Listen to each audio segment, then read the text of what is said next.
Right now. Well, you on YouTube, On Facebook and YouTube. Shalom, shalom. All right, we HOI Buffalo coming to you live and direct once again with a breakdown. Well, this here will be a Sabbath service, and we about to go into Jacob's trouble. Here with the brother Keith. You wanna introduce yourself? Khan, shalom.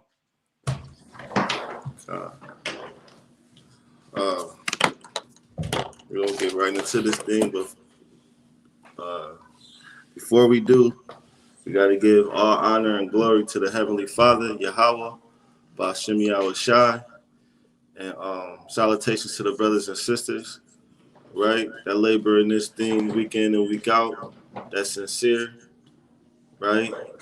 Double honors to our elders. All right, you wanna jump this thing off, King? You got it, Doc. Okay, come.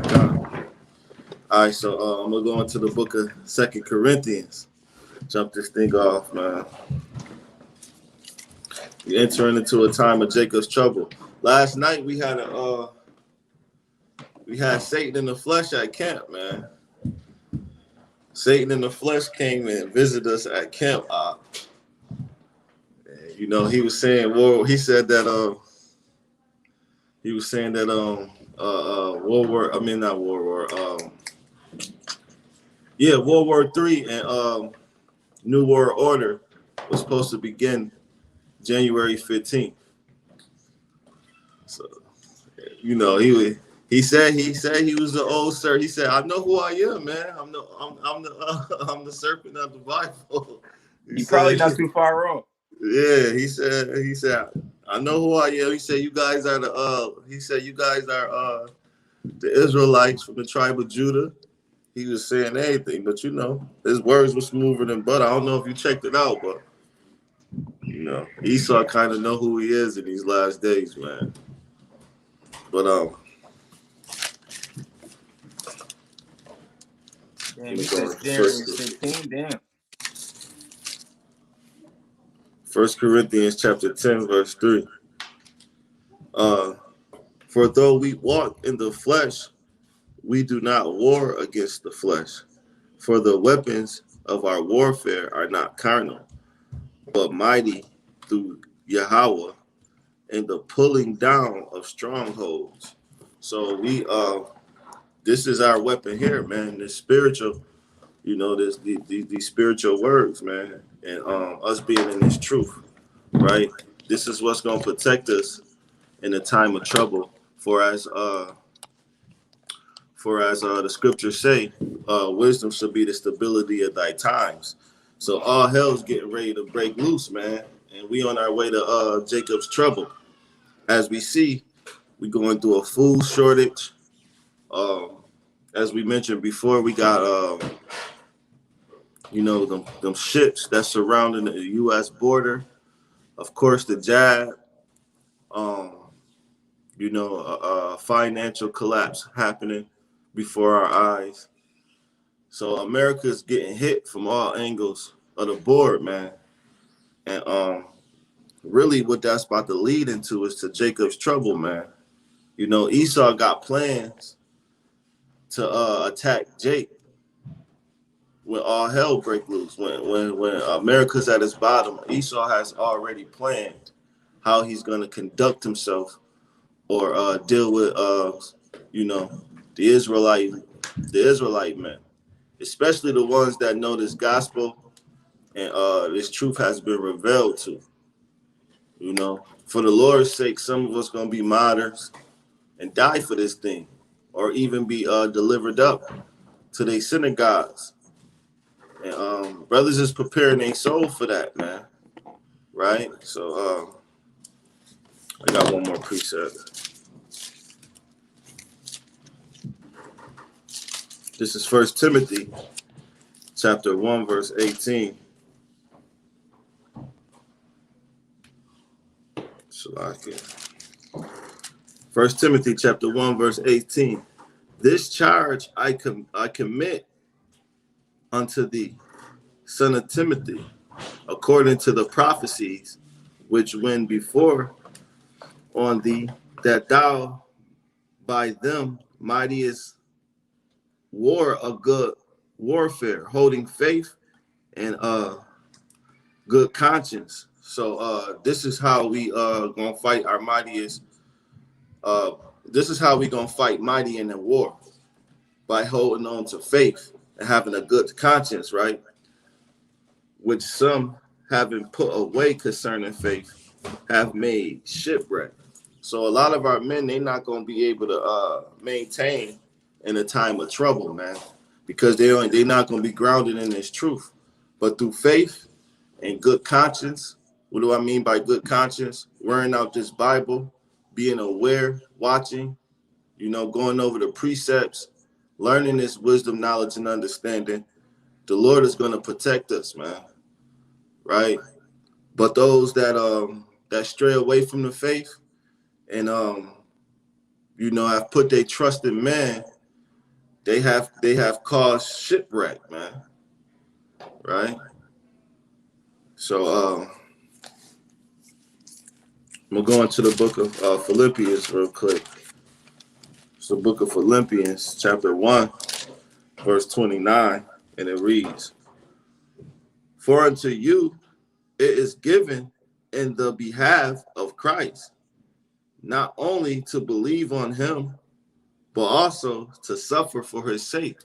So it was all given to us to believe in, Yahweh Shai, man, because we can't go and stand up and fight against the devil, man. The Lord's not going to allow us to go and fight against the evil in this world. We're going to be utterly put to death. This is the Lord's show.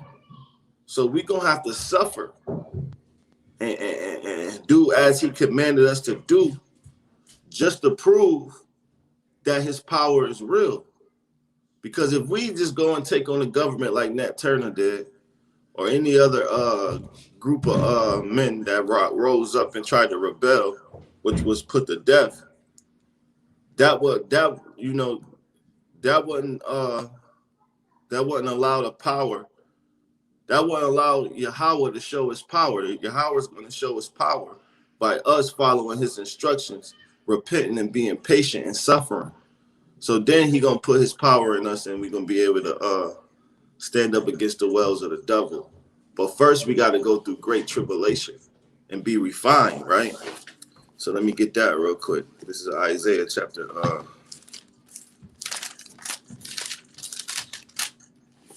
48, verse 10.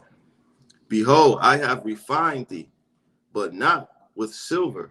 I have chosen thee in the furnace of affliction. For my own sake, even for my own sake will I do it. For how shall my name be polluted?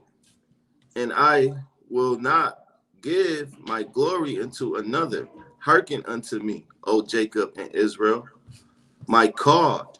I am he. I am the first, and I am the last."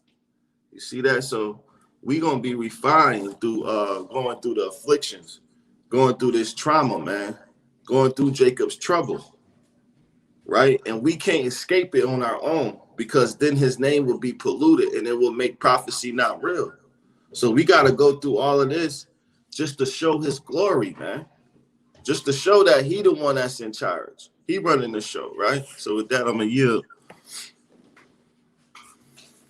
Tom, beautiful points. I got a precept to touch on your point too, right? It's the book of this Sirach, the classic, Sirach chapter 2 and verse. I'm gonna start from the top, right? Verse 1, and it reads, "My son, if thou come to serve the Lord, prepare thy soul for temptation," right?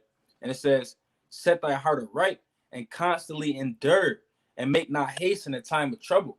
And the time of trouble, brothers bringing out now, is that main time of trouble, man. It's gonna be the worst tribulation that our people ever seen, right? So in that time, we can't make haste, man, right? We gotta continue to endure and keep our faith in the Lord.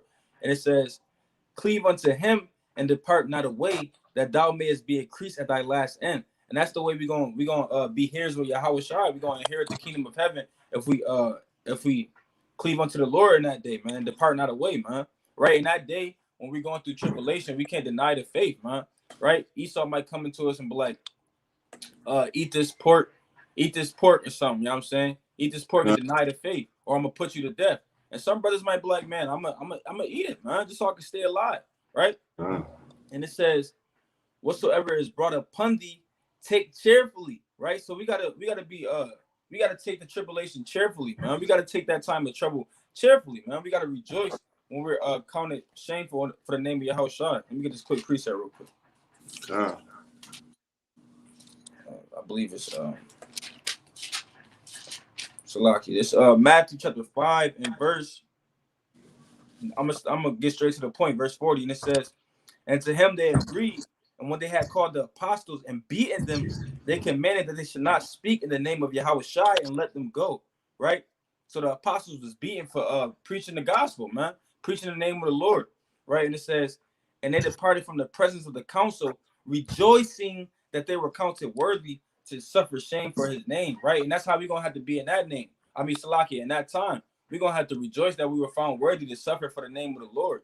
Right? And going back to Sirach 2, it says, I'm gonna read forward from the top again. It says, whatsoever is brought upon thee, take cheerfully, and be patient when thou art changed to a low estate. For gold is tried in the fire, right? And acceptable men in the furnace of adversity, right? And that whole chapter get kind of crazy, and it all goes into like keeping your faith in the Lord, man. Right? I'm gonna jump to verse, right? Sirach 2 and verse 13, right? And it says, I'm gonna give verse 12. It says, woe be to fearful hearts, right? So the Lord said death and destruction to those that become fearful in that day, right? And it says, and faint hands, and the sinner that goeth two ways. Woe unto him that is faint-hearted, for he believeth not, therefore shall he not be defended. So the Lord said, if you lack faith in that day, you're not gonna be defended. He said, woe unto him that is faint-hearted, right? Let me get this in Salaki, I'm gonna get this last precept in second Esdras. This is the book of second Esdras, chapter 16, and verse number 70, right? And it reads, for there shall be in every place and in the next cities a great insurrection upon those that fear the Lord, right? So it literally tells you that's going to be a great destruction upon those that fear the Lord. It's going to be a great time of trouble upon those that fear the Lord, right? And it says, they shall be like mad men, speaking to Esau and these other nations, sparing none, but still spoiling and destroying those that fear the Lord. So they're going to try to destroy those men that fear the Lord, right? And it says, for they shall waste and take away their goods, right? And cast them out of their houses. So brothers going to kind of be pilgrims in this thing, man. They're going to cast us out of our houses, right? It's going to be a great time of persecution. For they shall waste and take away their, Salaki, verse 73. Then shall they be known who are my chosen, right? And the Lord said in that day, he going to know who his chosen is. Those who don't denounce the faith in that day, man, that stay strong and keep the faith, right? And it says, and they shall be tried as gold in the fire, man, right? So we got to, in that day of trouble, we got to endure, man. We got to cleave unto the Lord. No matter what we go through, we can't denounce the name of the Lord, man. Right? You got it, Doc. King. That's what it's all about, man. Keep it holding on to the faith, man. And another thing we got to remember is we got to clean ourselves up now, because in that time you don't want to be caught out there in sin, right? So let me bring this out. This is 2 Corinthians chapter 7 verse 2. Or I'm gonna start at verse 1. Right. Having therefore these promises, dearly beloved, let us cleanse ourselves from all filthiness of the flesh and spirit, perfecting holiness in the fear of the Lord. So it says receive us, so that the Lord will receive us. Because if we cleanse ourselves up and endure to the end with the faith and keep pushing this and keep learning and getting this understanding, then the Lord gonna receive us, right? Receive us. We have wronged no man, we have corrupted no man, we have defraud no man. I speak not this to condemn you, for I have said before that ye are in our hearts to die and live with you.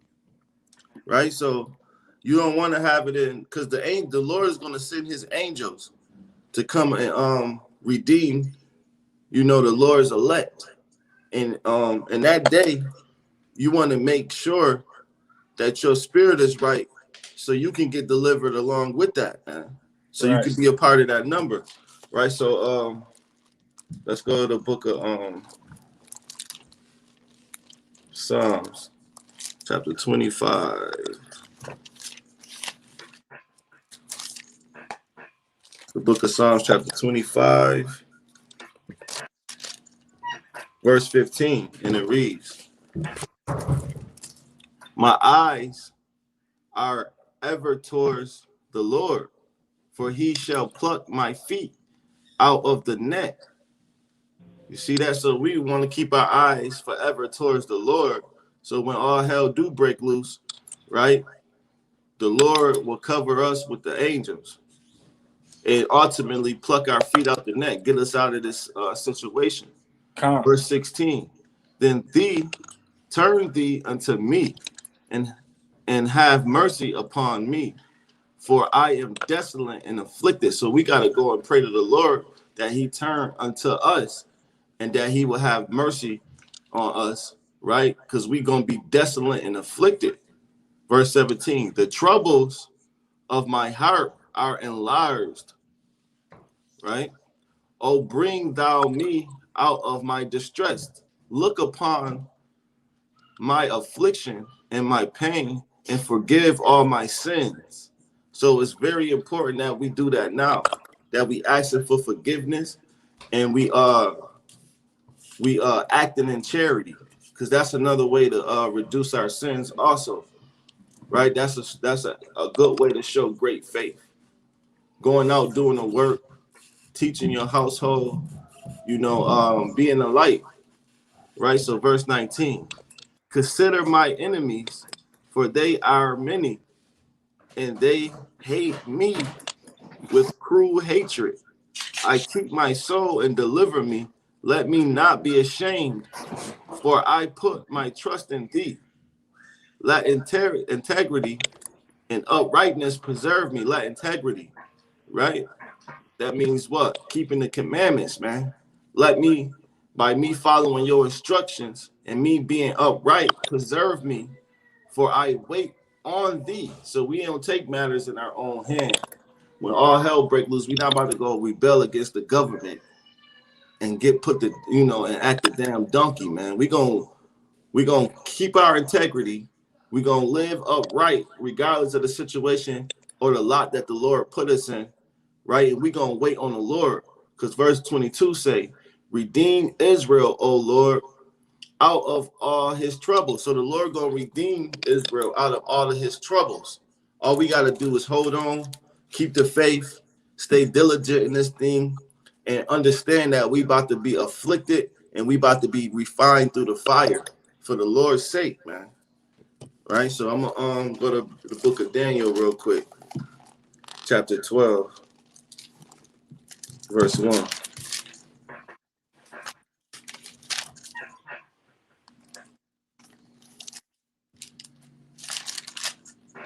The book of Daniel, chapter 12, verse 1. "And at that time shall Michael stand up, and great prince, which standeth for the children of thy people. And there shall be a time of trouble." So the Lord's going to send Michael, man, right, to stand up for his people, man. In that day, all we got to do is be patient and hold on, man, right? And as I just read, it says, "And there shall be a time of trouble." And that's what we about to get ready to enter into. We about to see something that we ain't never seen before, man. Like a lot of if you ain't over the age of damn near 100, or maybe even more, you haven't really seen Esau get crazy, man. Esau's about that, like you brought out in Second Ezra, what is that, 16? About to be mad, man, sparing not. And the Lord's gonna start in the house with his house first. The Lord's because they're gonna come for us, man. And guess what? Satan said that last night. He said, if it was if we were already in the NW, if we was in the New World Order already, you guys wouldn't be out here teaching. He said, you guys were already being persecuted. So Esau already know that, Satan, the Lord's going to start with the house of Israel first. He going to clean house with us. And he going to refine those that are a part of his elect. The Lord is willing to be a part of that number, or we those men. But he's gonna refine us, and he's gonna start dropping dudes like flies, man. Right? So with that, I'm gonna yield. If you want to bring something else out. I got a precept going into what you was bringing up. I'm gonna get the classic. Jeremiah chapter 30. Salakia, my phone keeps falling.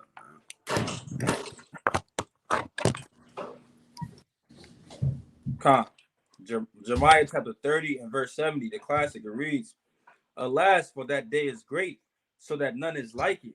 It is even the times of Jacob's trouble, but he shall be saved out of it. Right? So those that keep the faith and those that's cleaving unto the Lord in that day, they're going to have it a little easier than those that don't know what's going on, man.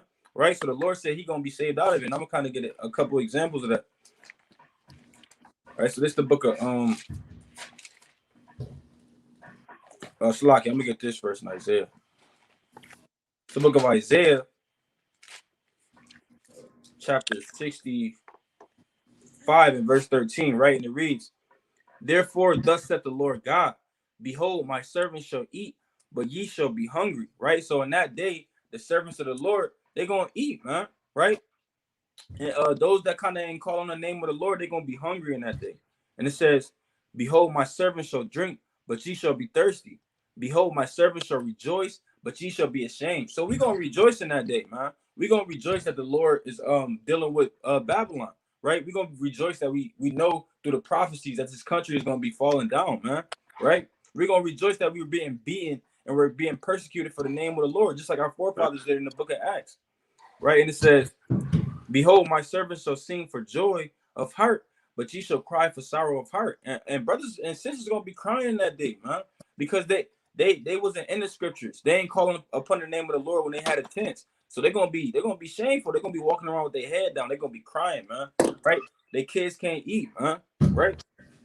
And it says, and shall howl for vexation of spirit. Right? And let me get this real quick in 1 Kings chapter 17, and I'm gonna start from verse 2, and it reads, And the word of the Lord came unto him, saying, Get thee hence, and turn thee eastward, and hide thyself by the brook of Cherith, that is before Jordan, right? And it says, And it shall be that thou shalt drink of the brook, and I have commanded the ravens to feed thee there, right? So the Lord told Elijah, I commanded the ravens to feed thee there, right? At this time, it was a famine in Samaria, so it was really no food around. But the Lord said, Elijah is one of my elect, man. He's my prophet. I'm gonna make sure he eat, man. I'm gonna send the ravens his way and feed him some food, right? And it says,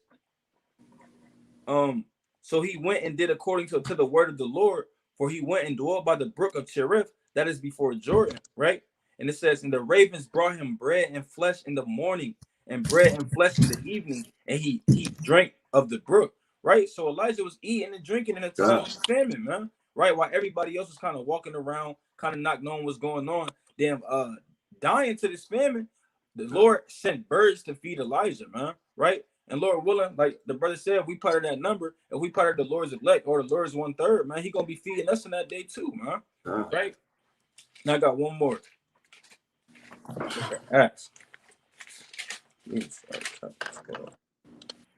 Right, it's the book of Acts, chapter 12 and verse 5, right? And it says, Peter therefore was kept in prison, but prayer was made without ceasing of the church unto the Most High God for him, right? So the apostles kind of locked up in prison. Like the brother brought out, he said that the so-called white man was out there saying, man, if it was the NWO, y'all wouldn't be out here bringing out the word right now, right? And that's the same thing that was happening to our forefathers. They was locking them up in prison for preaching the gospel of Yahushua, right? And it says, and when Herod would have brought him forth, the same night Peter was sleeping between two soldiers, bound with two chains, and the keepers before the door kept the prison, right? And it says, and behold, the angel of the Lord came upon him, and a light shined in the prison, and he smote Peter on the side and raised him up, saying, Arise quickly, and his chains fell off from his hands. So Peter was kind of locked up for preaching the words of the Lord, and the Lord sent the angel to him to release him from his bonds, man, from that prison, right? And it says, and the angel said unto him, gird thyself and bind on thy sandals. And so he did.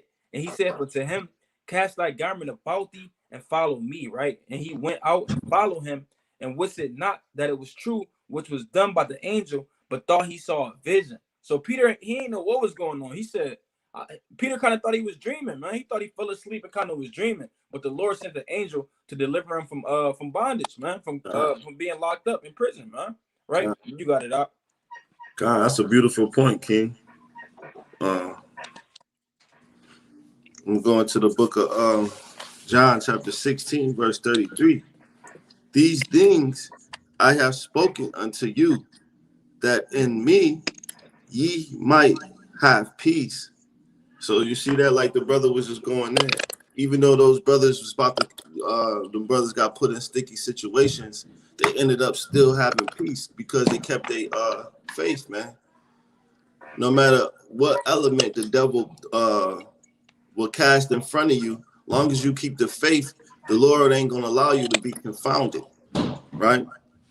In the world, ye shall have tribulation, but if you don't keep the faith and you want to stand next to you want to trust in the world, right? You want to go and get that jab. You don't want to get into the scriptures. You don't want to believe in the Lord, right? In the world, ye shall have tribulation, but be a good cheer. But we gotta have good cheer. We are gonna keep good cheer in the Lord, right? But be of good cheer.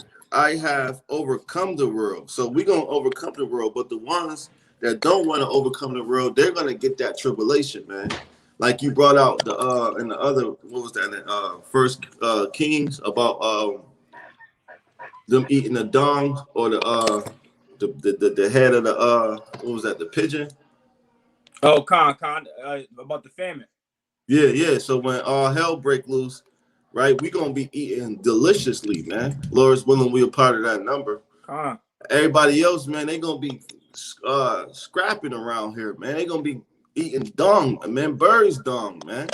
You want to get that real quick? I was about to say, and they was paying a lot of money for that dung. Yeah, that's how. And that's the spirit, because I seen an article, right, in Virginia right now. They had like a meat. I want to say it was a meaty rib. Like it was like $125 for a rack, man. Right?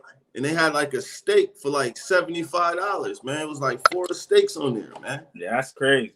So I was like, damn, man, you see that? That's crazy, man. Damn near $100 for 4 steaks, man. Right? You got it out. I got that. God. This the book of 2 Kings, chapter 6 and verse 25, and it reads, and there was a great famine in Samaria, and behold, they besieged it until an ass's head was sold for 80 pieces of silver. And it says, and the 4th part of a cab of dove's dung for 5 pieces of silver. You see that, man? You out here getting charged for a donkey head, man. It ain't even much meat in there, man. For 4 shekels of what, a silver? Man, come on, man. And then just to get a piece of bird shit, man, you getting taxed out here, man. And that's what we about to see, about to go on, man.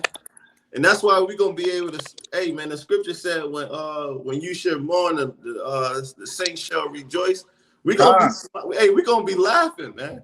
We're gonna be kind of put up somewhere, being preserved, man. We're gonna be eating deliciously, man. While everybody in the street like madman, killing each other. Lord's willing, we a part of that number, man.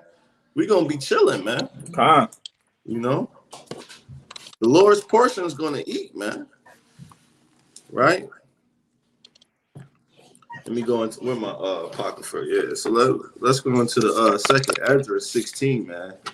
We gotta go into second Ezra 16. All right, so this is second Ezra chapter 6. First, let me get the where is that at? 6 and 22, second Ezra 6 and 22. about the shortage on food. We don't keep bringing this out, man, because that's what's going on. Second Ezra chapter 6, verse 22. And suddenly shall your sworn places appear unshorn, and full storehouses shall suddenly be found empty. And look, man, it's pictures floating around all over the internet right now. Walmarts, man, that's suddenly found empty, man. Their shelves is empty. On Twitter, there's a hashtag. It's a popular hashtag. It's called what is it? Empty shelves Biden or something like that. Yeah, You know, something like that to that effect. But so they blaming the president for it, man. Well, really, this is what I believe. I really believe those cargoes. Oh, Brother Gabar on. Those cargoes. Well, really, this is what I believe. I really believe those cargoes. Oh, Brother Gabar. You gotta. Shalom, King. Y'all Bashim Y'all Shah. Y'all Bashim Y'all Shah Brakatah. Shalom, Yahweh Shalom, Shah Brakatah. Shalom, King. Which I really believe those cargo ships that surrounded the U.S. government, they not allowing nothing to come in or out America, man. You know, they like to blame. They say that's the truckers. They got a shortage on truck drivers, man. But really, they not allowing nothing to come in or out of America. That's why it's a shortage on chicken, man. Turkey, man. They going up on they inflating the prices of meat, man. The brother brought out that it's even a shortage on toys because nothing's coming in America right now, man. They getting ready to shut this thing down, man. We really at the end of this thing, man. Right? Going to second Ezra's.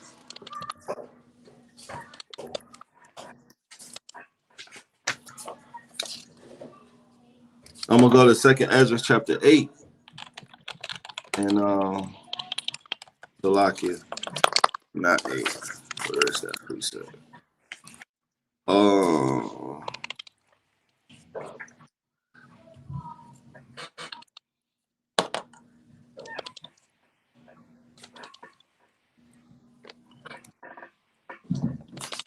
It's a lock here.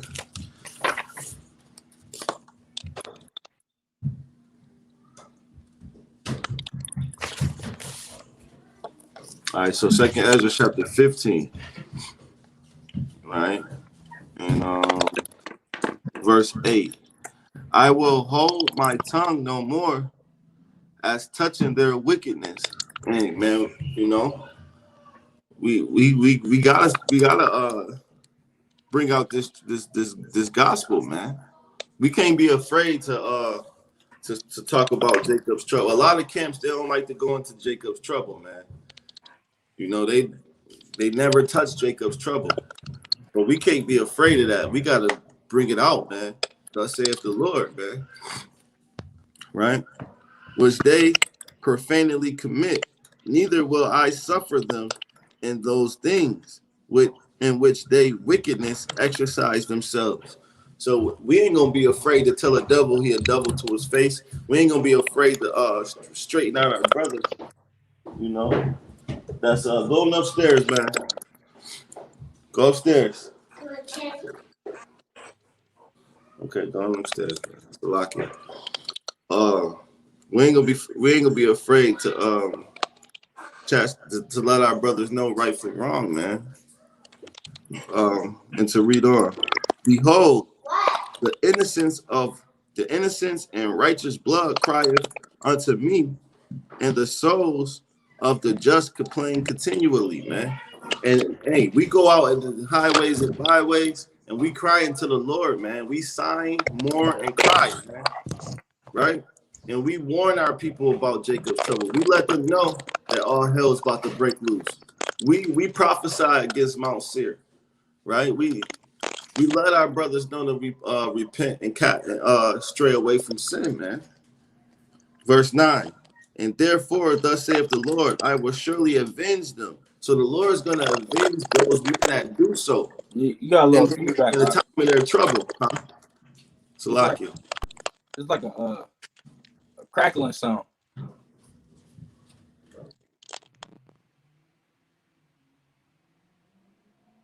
was like a crackling sound or something like that.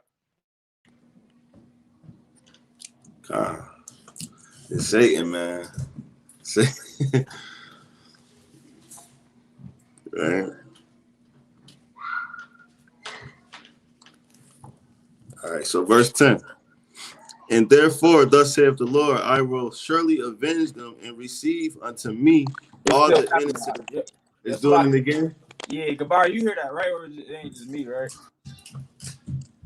Yeah, I hear it. Yeah, it's like a little crackling or something. It's like a motorbike or something.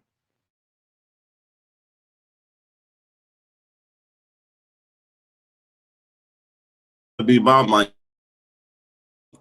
It must be my mic.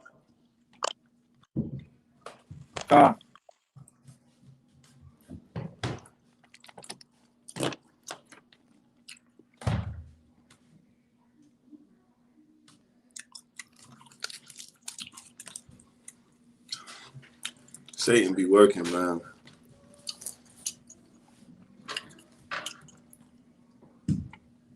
I can hear you. I'm gonna keep going. Verse 10. Right. Behold, my people are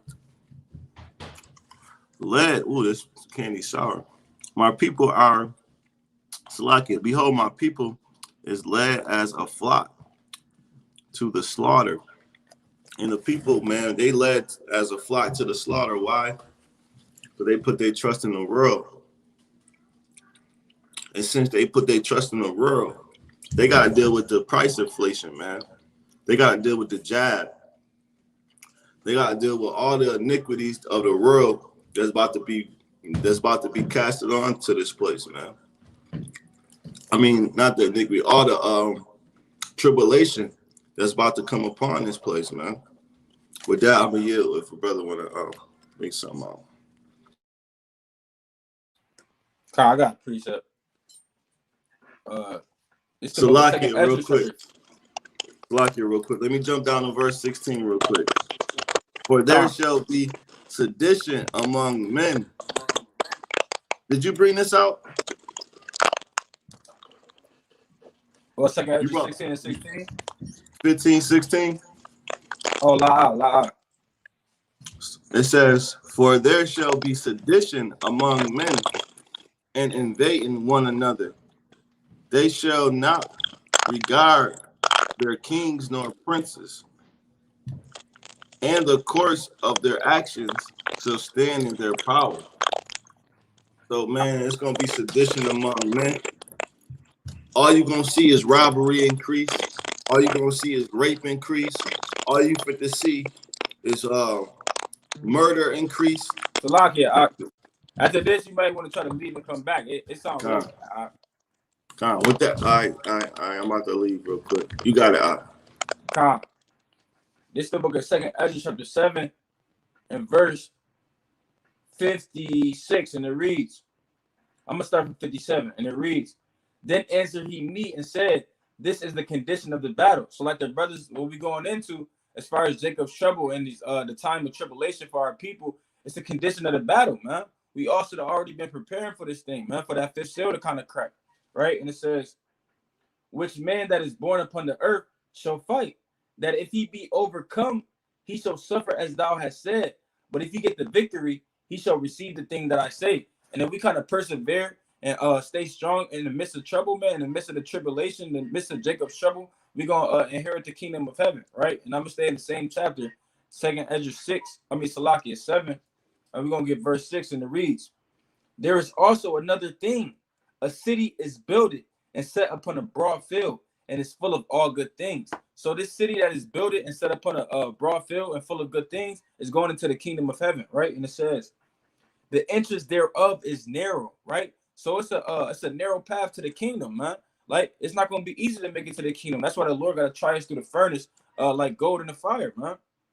Right? And it says, and it's set in a dangerous place to fall, like as if there were a fire on the right hand and on the left hand a deep water, right? So it's like you walking on the damn, what's that thing the ballerinas be walking on, man? Y'all know what I'm talking about, right? You were kind of walking on the balance beam. You got fire on the right hand side, water on the left hand side. You fall on the left hand side, you're gonna drown. On the balance beam, right? Yeah, balance beam. You fall on the right hand side, you're gonna get burned to death, right? And it says, and one only path between them both, and even between the fire and the water, so small that there could be but one man go there at once. So it's so small that only one man could kind of walk on that thing at once, man. It's not gonna be easy to inherit the kingdom. And it says, if this city now were given unto a man for an inheritance, if he never shall pass the danger set before it, right? And part of that danger is being persecuted for the name of the Lord, possibly being put to death for the name of the Lord, man, right? And it says, how shall he receive the inheritance? So the Lord said, how you going to inherit the kingdom of heaven if you're not willing to go through that tribulation, if you're not willing to go through times of trouble, man, right? It's not supposed to be easy, man. It's not a broad path. You understand? I'm gonna get another precept and a couple more, right? I'm gonna get this in Matthew, I believe it's 20 and 20.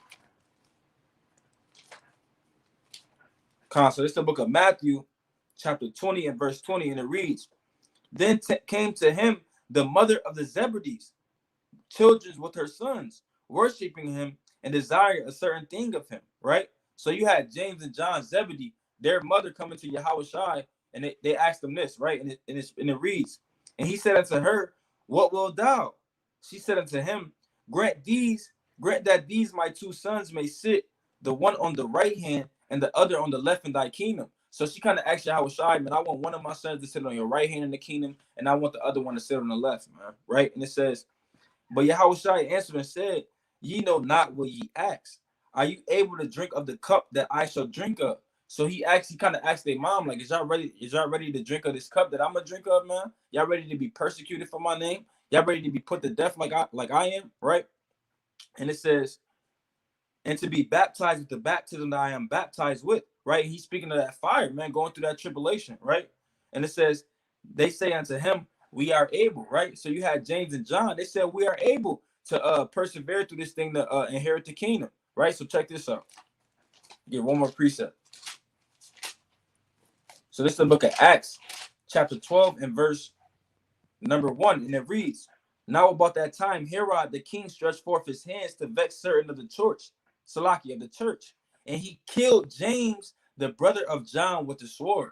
So James, the same one that said they were ready to drink of the cup of Yahushua, he ended up being killed with the sword by Herod, man, right? So the Lord said, that's the cup we got to drink of in these last days, man. We might have to be persecuted. We might have to be put to death by the sword, just like James was, man. James said, I could drink of the cup that Yahushua drunk of to inherit that kingdom. How much more us? He was put to death with the sword. How much more us, man, right? And brothers got it.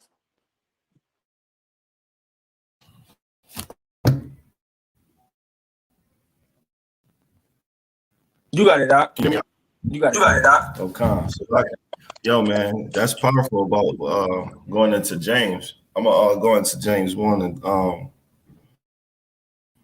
1 and 1 all the way to right.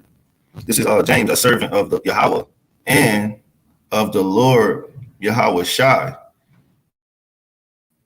to the 12 tribes which are scattered among abroad. It's doing the same thing it was doing last time. Like I can't even hear what you say. Oh, this one? Yeah, it keeps skipping. Damn. Salaki. You got some precepts, good bro? I'll put something else. Real quick. All right. Yeah, I got a few. Y'all probably went over a few of these, but because I seen y'all was in Second Ezra, so I'm gonna go to Second Ezra chapter 15 verse 27, and it reads, "For now are the plagues come upon the whole earth, and ye shall remain in them, for God shall not deliver you, because ye have sinned against him." So, yo, man, when some of these plagues actually hit, America want to hit this world. This is why we gotta evaluate. We gotta evaluate: is we in the truth, the correct way? Because some of these individualites, some of these brothers that's calling themselves Israel, some of the people that don't even know knowledge, man, living their best life, man. You might be consumed, and you might not even be able to be helped in that time of Jacob trouble, man. You know what I'm saying? Verse 49, it says, I will send plagues upon thee, widowhood, poverty, famine, sword, and pestilence, to waste thy houses with destruction and death, man. You know, right? There's a lot of people that's actually really poor, man. But then you got to see, it's some people right now that can't even get jobs because they trying to give you the prick, man. If you staying strong saying I'm not taking that prick, man, you ain't gonna have no damn job, man. You know what I'm saying? We moving by faith for the Most High to guide us and make things possible. You know what I'm saying? But it's gonna be a famine of food and a famine of the word, man. All these things that's going on with Daniela was talking about the food and all of that. It's gonna come a time where the prices of food is going up higher, man. People not trying to spend extra loads of money for like one piece of steak, man. You know what I'm saying? And even though they poison our foods, you know what I'm saying? How can only way that we can get through this famine of food or famine of the word, is that if we hearken on the Most High right now. Like right now, if you seeing disasters going on right now, that's the whole point. The Most High wanted you to see signs in front of you so that you could prepare yourself before it actually come. Now when we seen COVID, you should never put anything past the government if you see the whole world get hit with COVID, man. And that's a form of a plague, man, because it was worldwide. A plague hit the whole Egypt when we was in Egypt. It's 10 different plagues that hit the whole Egypt. You know, we can go to Exodus and bring out 10 different plagues. But when it comes to America, the same thing, ain't nothing new under the sun. It's going to be a plague that might hit the whole earth, you know, and COVID hit the whole earth. So it's better that we actually, as a unit, build ourselves up, because we might be consumed by whatever plague that the Most High sent upon us, man. You can go ahead. Con King. I just want to touch on a few things. Oh yeah, I was hearing James. James chapter 1. Can y'all hear me clear? Yeah, you're doing good now. Con. Verse 2. My brethren, count it all joy when ye fall into diverse temptations. So James was letting us know that count it all for joy, man, that we get afflicted, right? Verse 3. Knowing this, that the trying of your faith worketh patience. So what's going through all this affliction is working us and showing, and it's teaching us patience, man. Verse 4. But let patience have her work perfect, that ye may be perfect and entire, wanting nothing. So like Brother Keith brought out earlier, through our patience and our faith, we ain't gonna be lacking, wanting nothing, man. The Lord gonna guide us through this thing like a GPS, man. Right? Verse 5. If any of you lack wisdom, let him ask of God. So now while we got the chance, if we lack any wisdom, go and pray and ask for the Lord for him to give it to you, man. That goes for us too, man. All of us that's even teaching, we always praying for more wisdom, man. We don't know nothing. We're trying to gain as much as possible before the day of affliction, man. Verse 6. Let him ask in faith. So don't go up asking for that wisdom. That sounds crazy, man. Huh? I thought it would just sound like the motorbike. Yeah. My voice sound like a motorbike? Yeah, it's like mad feedback. You hear that too, right? Yeah, and I hear you too. Your side messing up too, King. Oh, that's probably the whole class. Yeah, they fucking with your mic now. I hear it. Word. Yeah.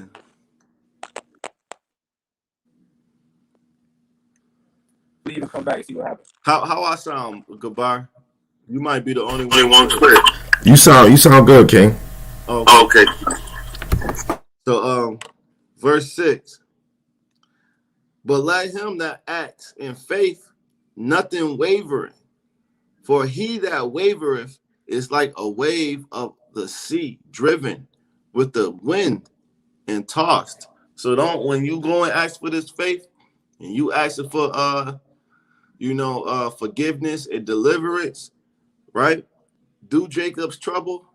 Make sure that we not asking while we Don't go asking wavering, meaning being unsure that your prayer being heard.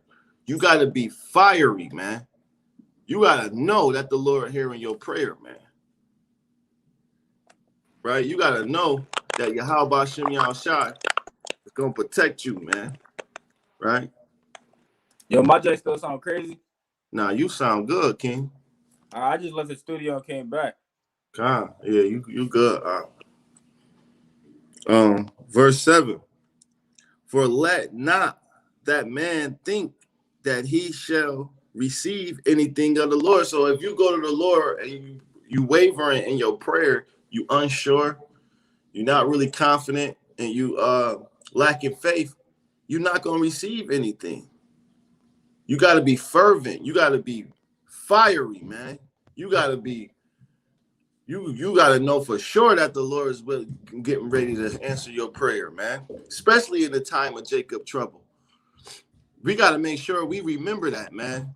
When all hell start breaking loose, man, you might get stuck somewhere. You know, you might be in you might be in fucking Esau's prison somewhere, man.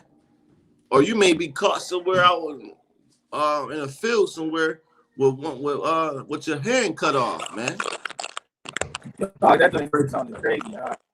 Damn. I'm talking super crazy, y'all. No, it was clear on my side. Yo, Key, your side is staticky and going in and out, Key. Yeah, you muffled it. Damn, man. Yeah, cause you sound clear on my side, and I got the live on my phone, and you sound clear. Yeah, cause you sound clear on my side, and I got the live. Yeah, so you might as well keep going, King. And you sound clear. Verse 7 again.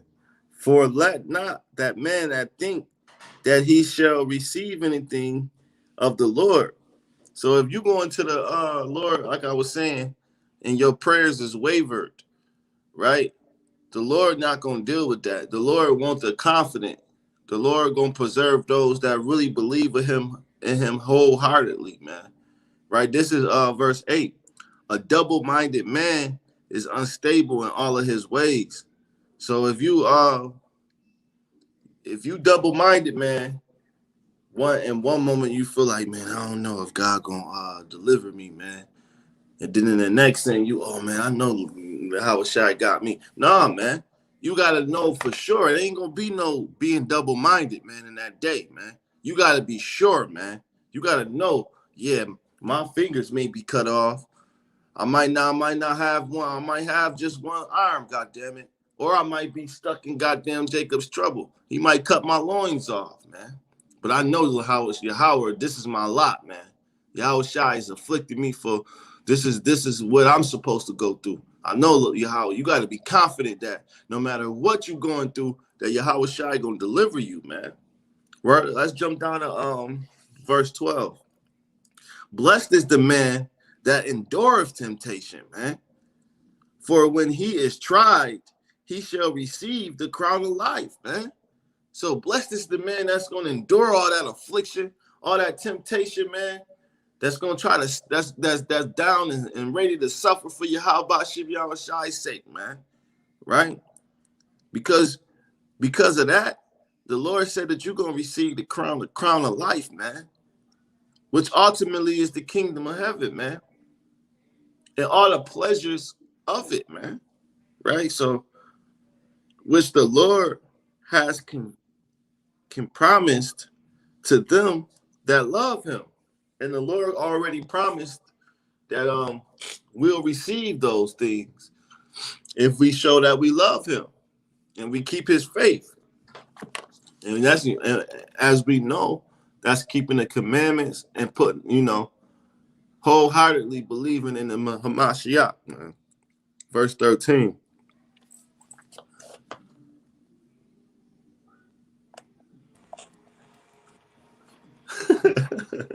Your one day still sound crazy? Nah, you sound good. Key hates Edomite. Goddamn doubles. Verse 13. Let no man say when he is tempted, I am tempted of God. For God cannot be tempted with evil, neither tempteth any man. But every man is tempted when he is drawn away in his own lust and enticed. Salakia. Then when the lust has conceived, it bringeth forth sin, and sin, when it is finished, bringeth forth death, man. Right? So all these things getting ready to happen because we followed after the many have followed after the lust of their flesh and have put their trust in man. So they gotta be baptized in eternal fire, man. But those that keep their trust in Yahweh Bashim Yahushai, they're gonna be tempted and tried, but ultimately they're gonna make it through the storm, man. With that, I'm gonna yield. Yeah, I got a precept. I actually got a few of them. Not gonna lie to you. You came up with some good points, King. You came up with some beautiful points. Second Ezra chapter 14 verse 14. Let go from thee mortal thoughts. Cast away the burdens of men.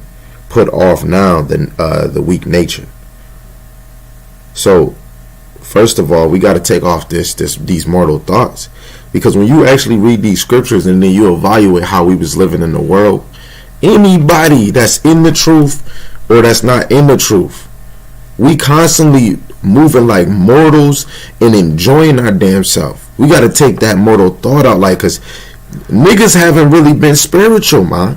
We haven't really took the initiative to really be spiritual people. I ain't saying spiritual meditation, voodoo, yoga bull crap. I'm talking about spiritual that pertains to thus saith the Lord. If we was walking like thus saith the Lord, brothers would have been walking down the street healing these damn crack addicts. We would have been taking those demons out of them and they wouldn't be smoking crack, man.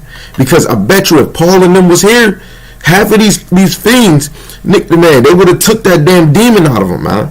But we got mortal thoughts, man. Niggas is thinking about the next nut, the next high. You know what I'm saying? Some of these sisters that's in there, I want to twerk. Niggas is thinking about relationships and wives before they actually trying to submit themselves to these scriptures, man. You can't lead a foundation if we not in these scriptures. If you not applying your family to know it's a wave coming, and this wave, I'm telling you, want to hop on this wave, because when that Jacob trouble come, I'm telling you, it's going to be people wishing they coulda, shoulda, woulda, tulda. That little the thug that's selling drugs, what you going to do when you can't even walk outside and in your whole life all you did was sell drugs, man? Because you got that mortal thought in your mind. Oh, I got to get this money. You not getting your spiritual money, man. What the hell with all of that, man? You got to cast away the burdens of men. The sin, the lust, the iniquities, you gotta cast that away, man. You gotta put that in the hands of the Most High, man. Because the times that's coming is going to be wrath, is going to be havoc. You gotta tell your women, yo, stop moving with the emotion and feelings, because you don't want no straggler. Because if you gotta flee your house, you don't want no bickering woman. Why? Oh my goodness, my feet hurt. Guess what? Why you didn't prepare yourself? This is why women and men, and I'm not saying that you have to work out, but it's certain things you want to prepare your thoughts. What if I'm walking fire? This is why when we endure outside and our feet hurting, you got to endure that, because you might be running. You might have to walk long distance, man. One of your mans live across town and you might not be able to drive. You might not have a vehicle. You got to get used to actually taking your ass and walking. This is why we got to put more decor in our children, because it's going to come a time having 7-4 kids and you got to flee your house. If you can't handle all these kids bickering, how you going to handle them in the woods, man? An enemy chasing you, gonna have to learn to tell your kids, yo, be quiet, man. The enemy is lurking, man. You're gonna have animals that you never even notice that might just spot up and walk up on your ass, man. This is why we gotta actually be diligent in the scriptures, man. We gotta get back to being mighty. And it says, put off now the weak nature, man. That weak nature is sin. That weak nature is moving in your emotion and feelings. That weak nature is, I want to just do whatever I want. That's a weak nature, just doing whatever you want, man. Because the Most High required you to do something. You feel like, I could take charge. You know what? I could kill a man. I can bring life, man. I am the God. Man, you didn't create all of us, man. You didn't create the people in the past, the present. You can't even create what's going to happen in the future. You didn't create the rainbow to show us it was a covenant between the earth and the animals and the men that the Most High won't flood the earth. He said he won't destroy it with water again.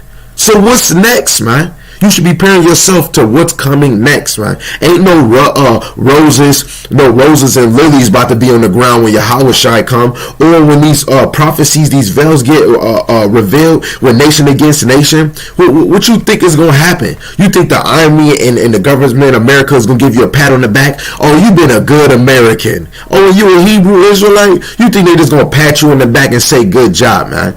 Yo, people are out to kill you. They're planning it right now, man. Every day you gotta think. You know how when people say I don't trust nobody? You can't trust nobody. No, we need to start being able to trust Israel, but you can't trust nobody outside of Israel. Yeah, you got enemies in Israel. That's why you want to prove a friend. But people outside of Israel, you don't want to prove not one of them, man. Because they all against you, man. It's going to be nation against nation. Israel, the blacks, Hispanics, and Native Americans. Who is your nation? The blacks, Hispanics, and Native Americans. So we want to stick with our people, man. But at the end of the day, we're separated. And this is why right now, we got to keep teaching to the blacks and Hispanics to say, yo, man, we need you. We need you. This is not black only. This is not Latino only, man. Because when Jacob trouble come, you're not going to be saying Latino only. You might be a Jake and you walk past and some Latinos open up the door and say, hey, come in. Now you're going to be stuck. You want to say Negroes only. Latinos, they out stranded, and then a Jake will you in and say, yo, man, come with us, man. We got extra food, man. And then guess what? That Jake might be teaching you, yo, you God's chosen people, and you sit here still thinking that it's Latinos only or blacks only, man. When Jacob trouble come, when it's nation against nation, you ain't gonna be thinking Latinos only, Negroes only, man. You gonna look for the next arm you can lean on, man. This is why we gotta drop that damn weak nature. That weak nature is false doctrine. That weak nature is loving everybody, man. What the hell with that, man? Just like he says, man, Key hate Edomites, man. David, he hated Edomites. What did he say in Psalms, man? He said, consider my damn enemies that hate me, that cruelly hate me, man. You know what I'm saying? You want the Most High to consider your enemies, man. Yeah, I got another precept. 2nd Ezra chapter 15, verse 21 to 24, right? It says, like as they do yet this day unto my chosen, so will I do also, and recompense in their bosom. Thus says the Lord God, man. Recompense mean repay. My right hand shall not spare the sinners. So he's not gonna, the Most High, this is for you, Jake, the 2/3. What do they say in Zechariah, man? He's gonna, 2/3 is gonna be cut off, man. The Most High is not sparing no sinner. Just because you know the enemy might be a slave, what he gonna do to the enemy? Jake, you're gonna get a beautiful punishment. Some of y'all got killed in the COVID. Some of y'all gonna get killed when it's a black winter, whatever the hell they talking about. Some of y'all gonna get killed when they do a one world order, man. Some of y'all gonna get killed when we go into the FEMA. Guess what? It's not gonna stop. Israel, the Most High is chastising Israel because he's sifting you out and trying to take out the lumps. The joints that got lumps, he's throwing it in the trash. You better go right through the sifter. That's what the Most High want, right? And it says, and my sword shall not seize over them that shed innocent blood upon the earth. So we talking about when you go to Nahum chapter 3 verse 1, when you go to Habakkuk chapter 2 verse 12, man, and even Jake, man, they trying to aim at somebody and then they shoot a damn kid. The little girl that got shot in the Lanefields, man, they was aiming for somebody else, but they shoot this girl 10 times, man. You know what I'm saying? Just like the little black dude that these so-called KKKs, and they want to say he commit suicide. You telling me a man opened up his own body, took out his organs, and did all of that? Man, he would have died as soon as he cut open his system. There's no way he could have did that, man. You know what I'm saying? And for that innocent blood, the Most High is going to bring havoc on them, man. Verse 23, it says, the fire is gone forth from the wrath and have consumed the foundations of the earth and the sinners like the straw that is kindled. So this wrath that's going to be upon the earth, it says the fire is gone forth from his wrath and have consumed the foundation of the earth. Yo, man, America is going to be consumed by that great fire. We're going to be in the wilderness and we're going to see more havoc in other places, man, and they're going to be consumed. This is not one place that's going to be consumed, and you're going to see some strange things that you ain't never seen. You're going to see people dying right in front of you. Even if you're in the wilderness, don't think it's going to be peaches and cream. You still going to see things, and the Most High still going to be sifting us out, man. It's still going to be people probably denying him in the wilderness, and they might change, man, because the Most High is still sifting us out, even in Jacob's trouble or right now, right? This is my last verse 24. It says, woe to them that sin and keep not my commandments, says the Lord Yahweh. So this is dealing with Israel, man. It's going to be destruction on the people that sin, that transgress against the law, statutes, and commandments. So Jacob's trouble, with nation against nation, the blacks, Hispanics, and Native Americans, we got to evaluate ourselves, because the Most High is going to destroy. He's going to go to Israel first. Israel first. He's going to sift you out first. You know what I'm saying? For you to see signs and wonders, your people have to be refined through the fire before he can attack the heathen. If you his chosen, why would he destroy or break them down first? You know what I'm saying? And then not know. He's going to sift out Israel first, man, because you his firstborn. You got to chastise the ones that's your firstborn before your enemy. Because when you sift out Jake, guess what? Israel going to get in line when you see 10,000 from the left dying, 10,000 from the right dying. You're going to be like, damn, this man real. That's why when people at that last moment going to be saying, yo, whatever your name is, I'm sorry for my sins. Please show me the way. And guess what? The Most High, by that nuke might be coming right now in your face, and you might poof that last second, man. You don't want to be that last second. You don't want to be that last second man. You know what I'm saying? You want to actually profess to the Most High right now. But you know, Jake, they want to see magic. They want to see miracles right now for them to say, Jesus, you are real. You don't want to be that one to cop out at the last second. That's like you go to jail and they say, who did it? Oh, yo, you about to get 25 to life. Yo, I ain't gonna lie, man. Yo, I don't know if y'all seen the video on Facebook. I had it. I thought I had it saved, but I don't. When it was the two brothers, they had a red on polo shirt, and then the judge said, yo, I think you getting 15. And he said, I'm getting 15. He said, I'm the only one getting charged. And he said, yeah, and he looked at his man. His man snitched, man. There's going to be people that's going to cop out at that last minute, man. They're going to snitch on their own self, man. But people not confessing their faults to the Most High. When you confess your faults, you're snitching.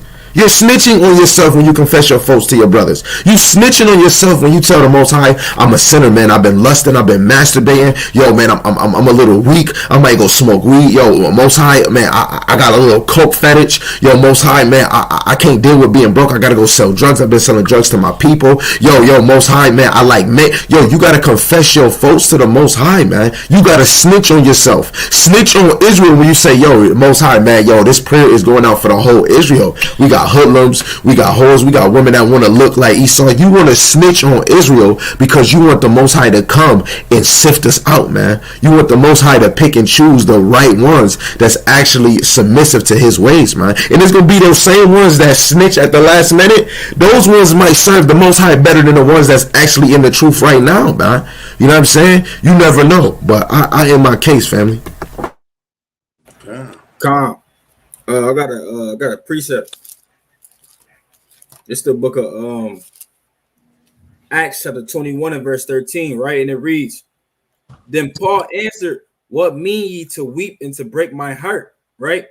For I am not ready, Salaki, it says, for I am ready not to be bound only, right? So Paul was ready not to be persecuted only, to be bound in chains only, right? But he said this, but also to die at Jerusalem for the name of the Lord Yahweh Shai, right? So we got to be in the same spirit of our forefathers in that time of Jacob's trouble, when Esau come like damn madmen, casting us out of our houses, putting us in damn FEMA camps and prisons, right? And damn near cutting our heads off in the guillotines, man, right? We got to be in the spirit of Paul. He said, man, I'm ready to die for the Lord, right?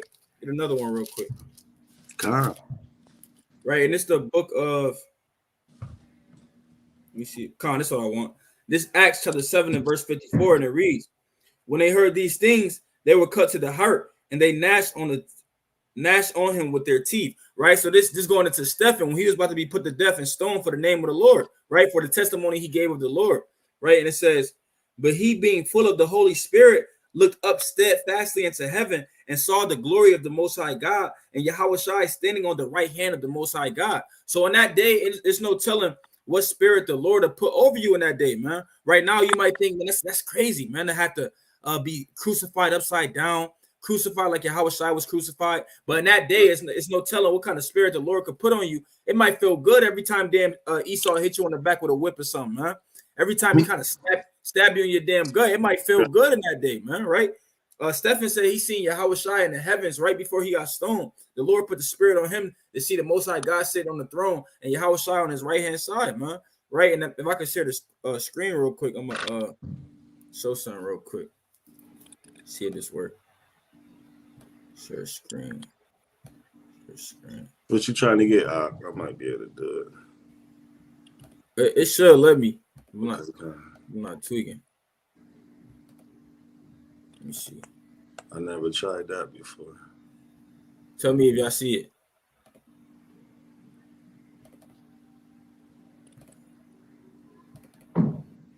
Trying to share your screen, right, King? Yeah, it's not letting me go to it. Yeah, I don't know what I joined not letting me go to. What was it? You had something on the Yeah, it was a let me send you the link. Yeah, send me the link, yeah. All right, bet. Through Facebook, I think. All right, Con. Somebody got it then. I don't know why this joint not working. Well, one of y'all can pull a preset. I was trying to show something. Okay. All right, so I'm gonna go into Leviticus chapter 26, verse 26. Right, this is back to where we was talking about with the the food shortages and hitting into Jacob's trouble, right? And it's in the law, man. This is Leviticus chapter 26, 26. And when I have broken the staff of your bread, and as we know, the staff of our bread is what? These companies. America's a corporation. So the staff of our bread, we don't hunt for it.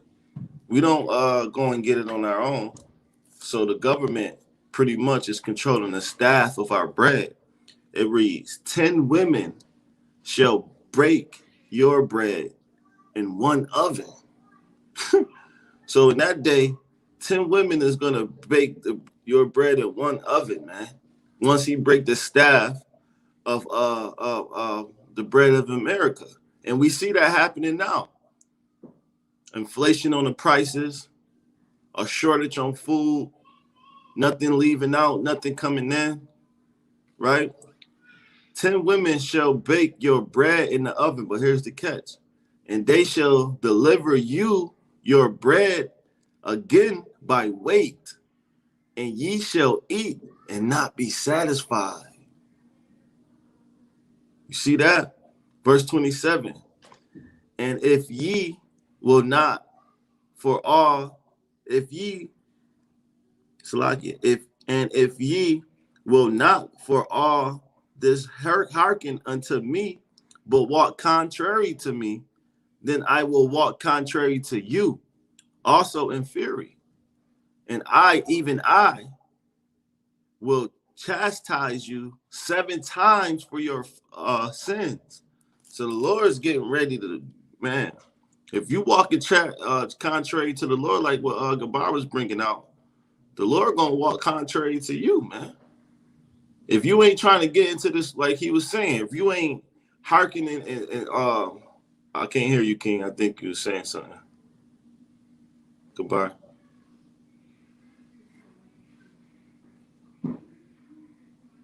What'd you say, King? I thought you were saying something. Hold on, Key. I see you trying to put something else in there.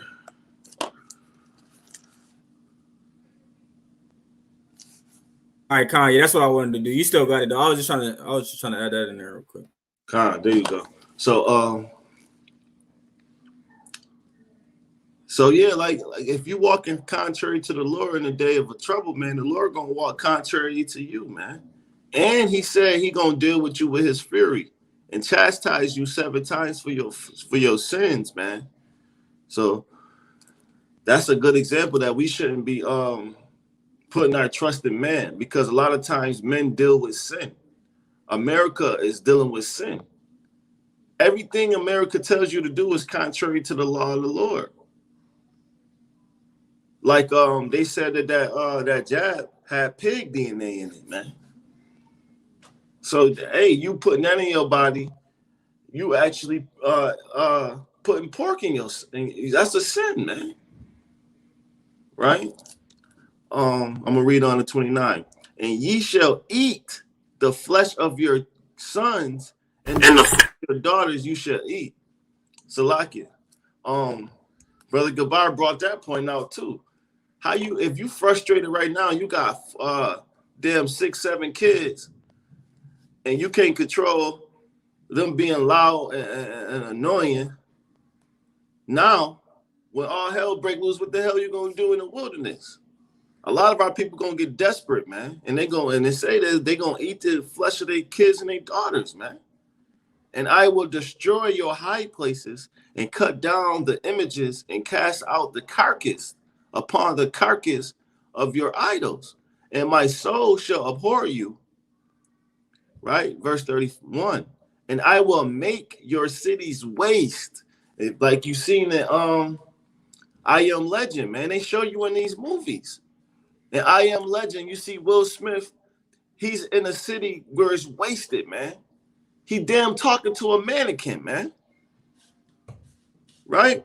And I believe, and brothers can correct me if I'm wrong, in that movie, was it a vaccine that started that breakout?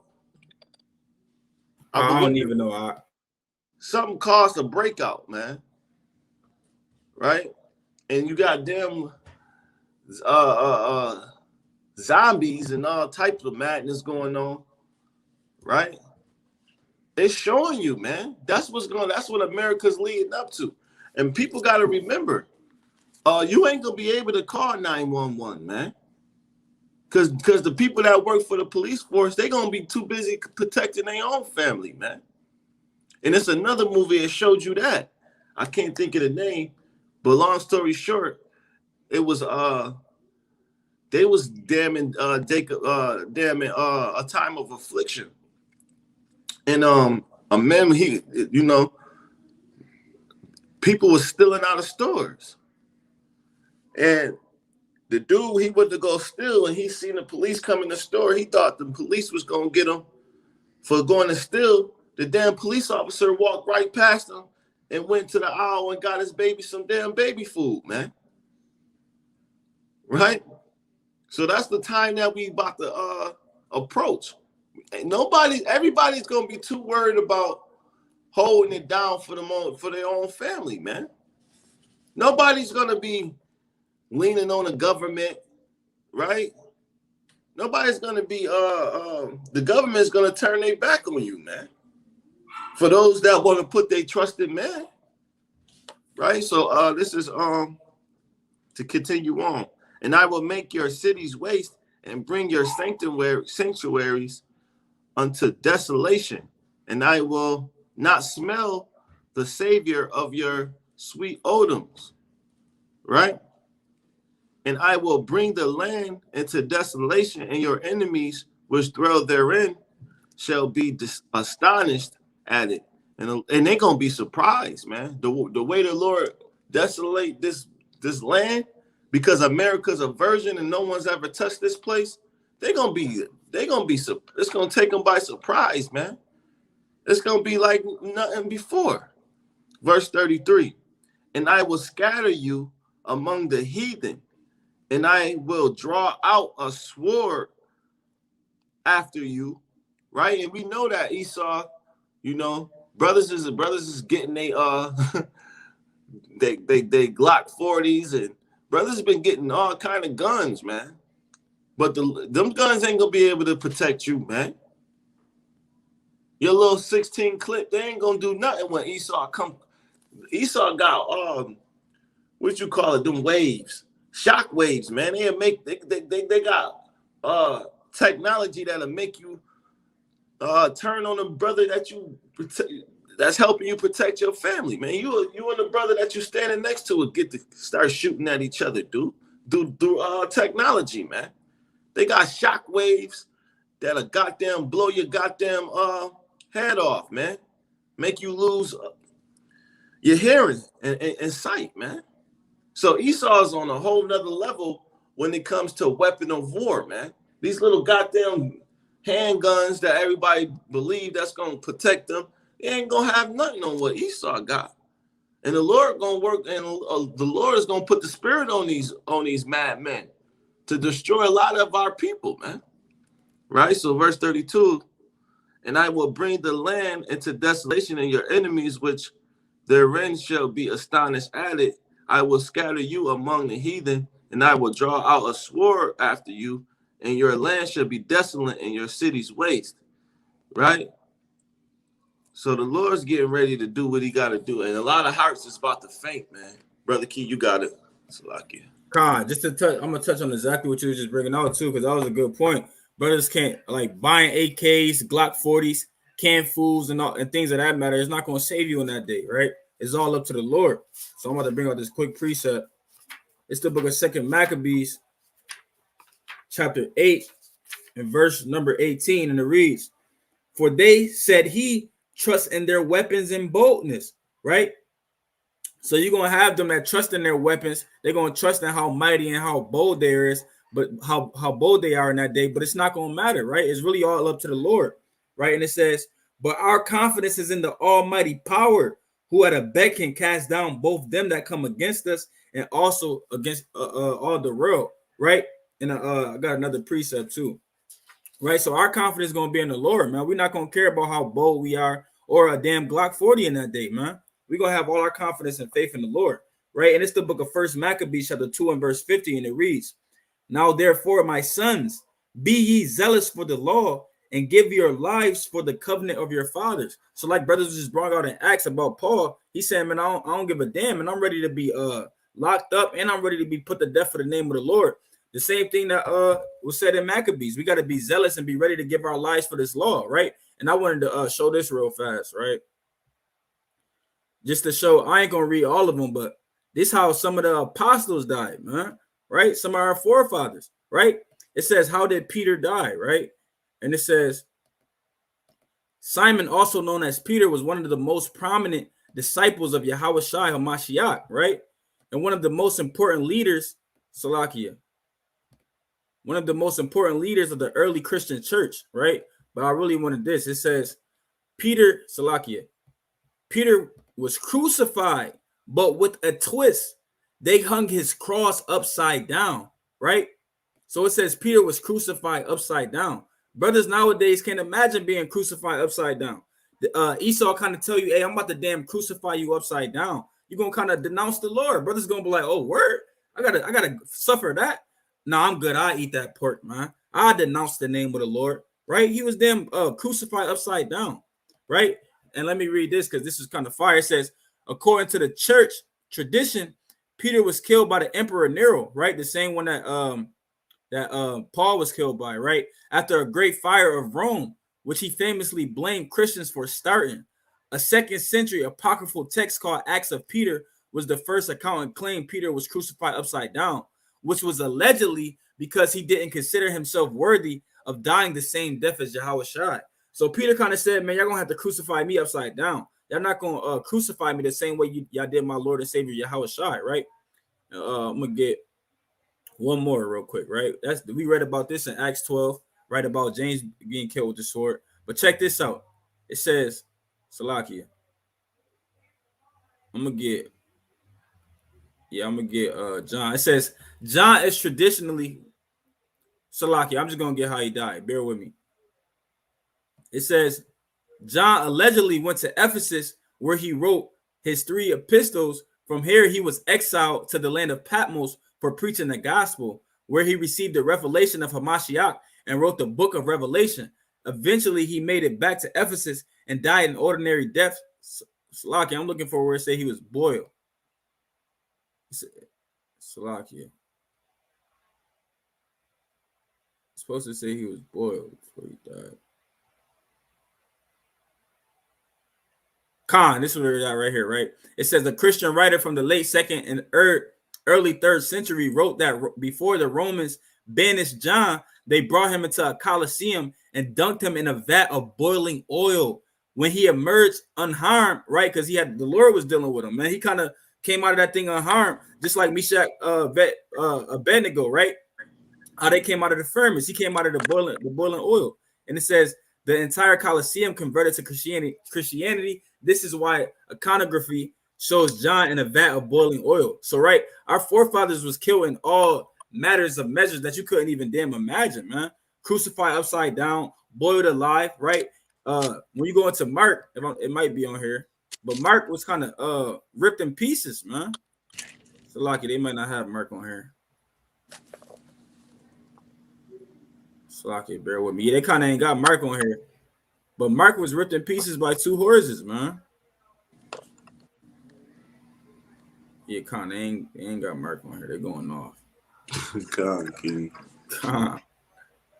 Con, but yeah, our forefathers was killed in all different kind of crazy ways, man. Brothers got it. You got something, goodbye?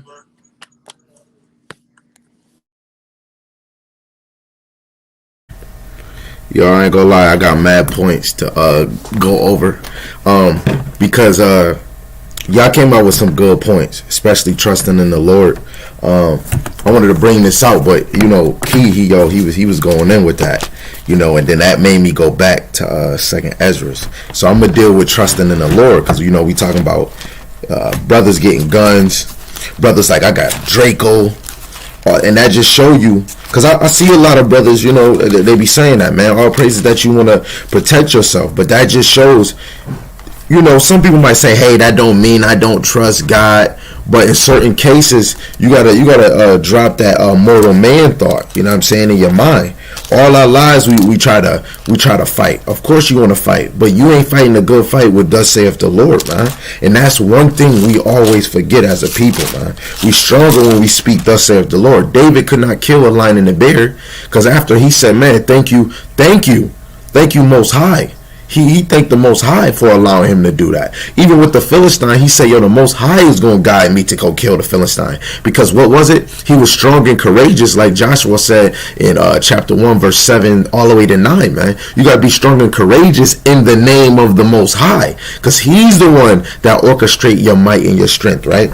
So Proverbs chapter 3, verse 5 and 6, it said, trust in the Lord with all thy heart, and lean not to thy own understanding. You getting a gun, you say, man, I'm about to kill anybody. Man, that's you leaning to your own understanding. If you put your faith in the Most High, guess what? He's going to do some you're gonna see the prophecy unfold, like how people try to break in your house and things is gonna work in your favor.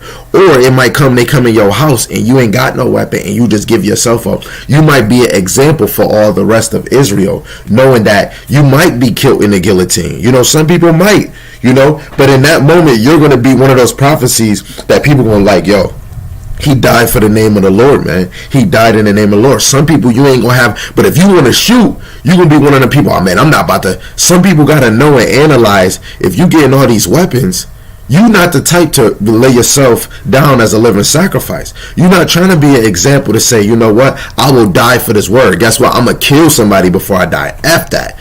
I don't really believe in guns. I believe in using my hands, or I'll cut your ass up with a knife. But at the end of the day, if the Most High sends 6 different army brothers and I'm over here using weapons, you know how they doing, Jake. Soon as you move, you done.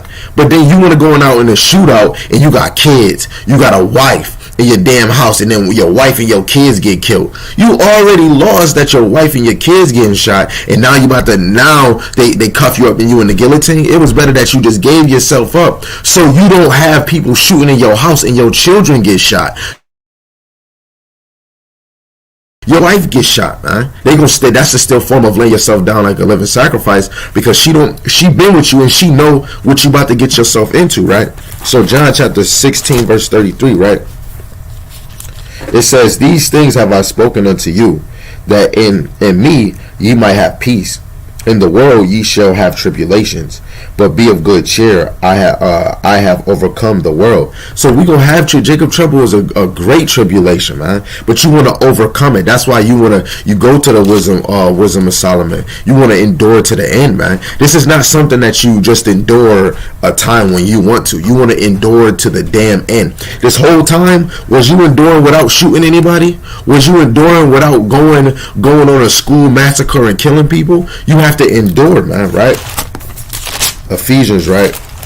I really want to get to the main point, but I gotta bring this out because y'all was going a little deep. You feel me? Ephesians. I'm gonna only go to some. I'm gonna go to some of these, right? Ephesians chapter 6, verse 10. It says, finally, my brother, be strong in the Lord, in the power of his might. Put on the armor of God, that ye may be able to stand against the wells of the devil. That wells is traps. You got to put on the whole armor. You already up putting a bulletproof vest. You getting all your ammo and that ammunition, but you ain't getting your armor of the Most High on right now. How you gonna get your guns prepared, but you ain't getting your armor for the Most High, right? It says, for we wrestle not against flesh and blood, but against principalities, against high powers, against powers, and against rulers of darkness of this world, and against spiritual wickedness in high places. So this is already letting you know what you're dealing with. So why the Most High is letting you know what you're dealing with, and then why did in the next verse he say this instead of he saying, go get a gun? Yo, prepare yourself for war. You've been at war since you came out your mom, Karuchi, and it was a spiritual war, right? It says, wherefore take unto you the whole armor of God. So you got to get your whole armor, not your football pads, not your hockey pads, not your damn bulletproof vest, bulletproof thigh vest, whatever the heck you want to call it, where people gonna be putting all strange apparel on so that they can be protective if they get shot. No, he said put on the whole armor of God, that ye may be able to stand the wells of the devil, the traps, the snares. Stand therefore having your loins girded about with truth. So the Most High wants your loins girded with the truth, man. Right now we giving you the truth that you should be preparing yourself for Jacob's trouble spiritually. How you gonna prepare yourself physically and through the flesh, but not spiritually? You know what I'm saying? And it says, having on the breastplate of righteousness, your feet shod of the preparation of the gospel, approve all, taking the shield of faith, that buckler, wherewith ye shall be able to quench all the fiery darts of the wicked, and take the helmet of salvation and the sword of the Spirit, which is the word of God. These are the things that you want to use when that Jacob trouble come. You want to have your whole war garment on. You not trying to have the worldly garment on, your vest, your Draco, your AK, your damn 9 Glock. I don't even know all the names of all the damn guns, man. But everybody gonna have all of these, but they ain't got the helmet of salvation. They ain't got the buckler shield of they ain't got the buckler shield, man, to block all the darts of the wickedness, man. Brothers is not putting that breastplate on of righteousness, man. You got to be putting those on before you get a double vest, man. Ain't nobody gonna kill me, man. Yo, man, ain't nobody gonna be able to shoot me. You gonna do all those things, but you didn't put on no salvation garments, man. You didn't put on the garment that the Most High really wanted to protect you. So now I'm about to go to the nail in the coffin real quick, right? Revelations chapter 11 verse 8. It says, and their dead bodies shall lie in the street of that great city, which is spiritually called Sodom and Egypt, where also our Lord was crucified. We haven't seen nobody in these laying in these streets yet. In this so-called Sodom and Egypt, man. Egypt is called captivity. Captivity is bondage. Jude chapter 1 verse 7, it says, even as Sodom and Gomorrah and the cities about them in the like manner, giving themselves over to fornication, is going over to strange flesh, and set forth for an example, suffering the vengeance of eternal fire. So you got to understand, in these things, this place has to be destroyed for all the fornication, spiritual fornication, all these other beliefs where anybody can do this, the land of the free. No, this is the land of the sin. So all these things have to be sifted out, but our people have to analyze the things that's in America so we can separate ourselves, right? And this was really the nail in the coffin. And I read those first. To bring closure, right? So 2nd Ezra chapter 16 verse 3 to 5.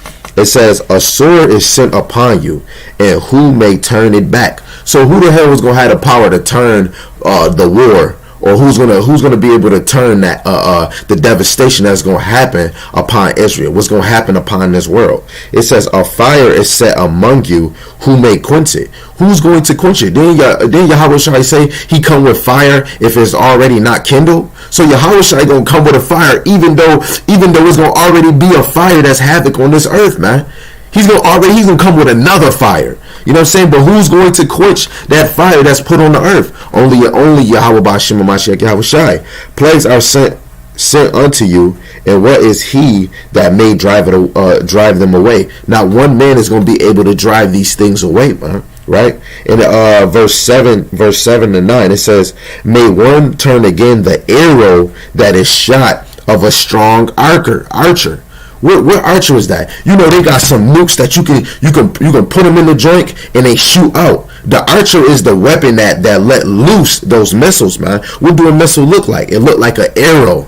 You know what I'm saying? Some of these old prophecies was talking about arrows. They're not talking about guns or anything. These arrows look just like what the missiles is. And the back part of the missile look just like a bow and arrow, man. You know what I'm saying? Verse 8.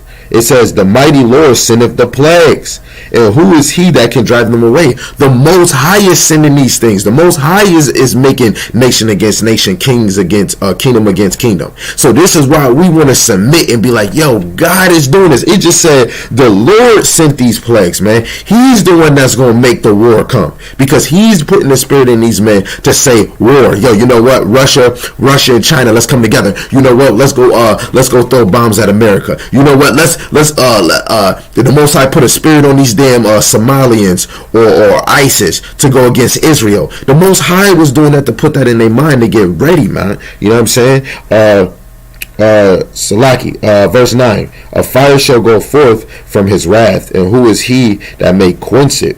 Verse 13, drop down to verse 13. For strong is his right hand that bendeth the bow. His arrows that he shooteth are sharp, and shall not miss. When they begin to be shot into the ends of the world, behold, the plagues are sent, and shall not return again until they come unto the earth. The fire is kindled, and shall not be put out till it is consumed, until it consume the foundation of the earth. So these missiles supposed to be dropped out in America, and all the kingdoms, and all the kingdoms of the earth, man.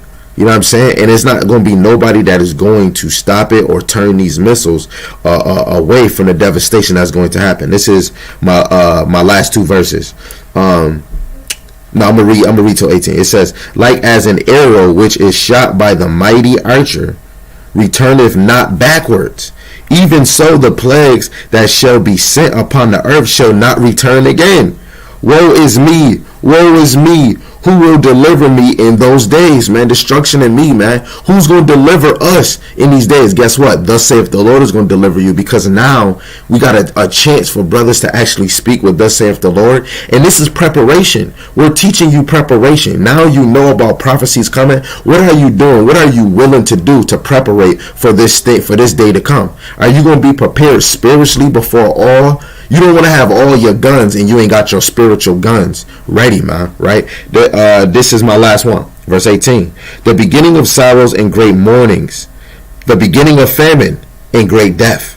The beginning of wars, and the powers shall stand in fear. The beginning of evils. What shall I do when these evils shall come? Because famine and plagues, tribulation and anguish are sent as scourge for amendment. So these things are sent for amendment. These things are sent for a vengeance upon the people that did the things to the blacks, Hispanics, and Native Americans. These things are sent because of Israel that sinned and that stay in sin. Israel, you're going to be judged too. So these same plagues that's going to be, some of us are going to die because of these things. Not that all nations is going to have a taste of what's to come. All nations. The blacks, Hispanics, you're going to have a taste of this too. That's why 2/3 have to be put to death. But this is why we out here teaching, so that you can soak this up like a sponge. Not like SpongeBob, but you want to soak it up like a sponge, because when that day comes, you don't want to be too late. When we work a job, we want to be on time. The Most High never early, he's never late. He's on time, in my case.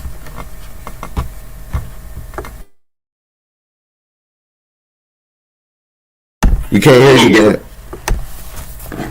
Okay, Con, real quick, as I pulled up on the screen, just to go into what Brother Gabar was just bringing out, these weapons not going to save you, man.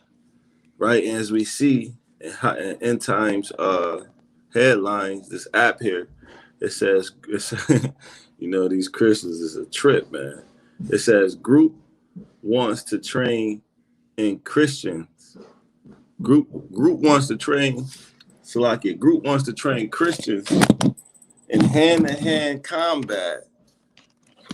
You see that? So hand-to-hand combat at Southwest Missouri event.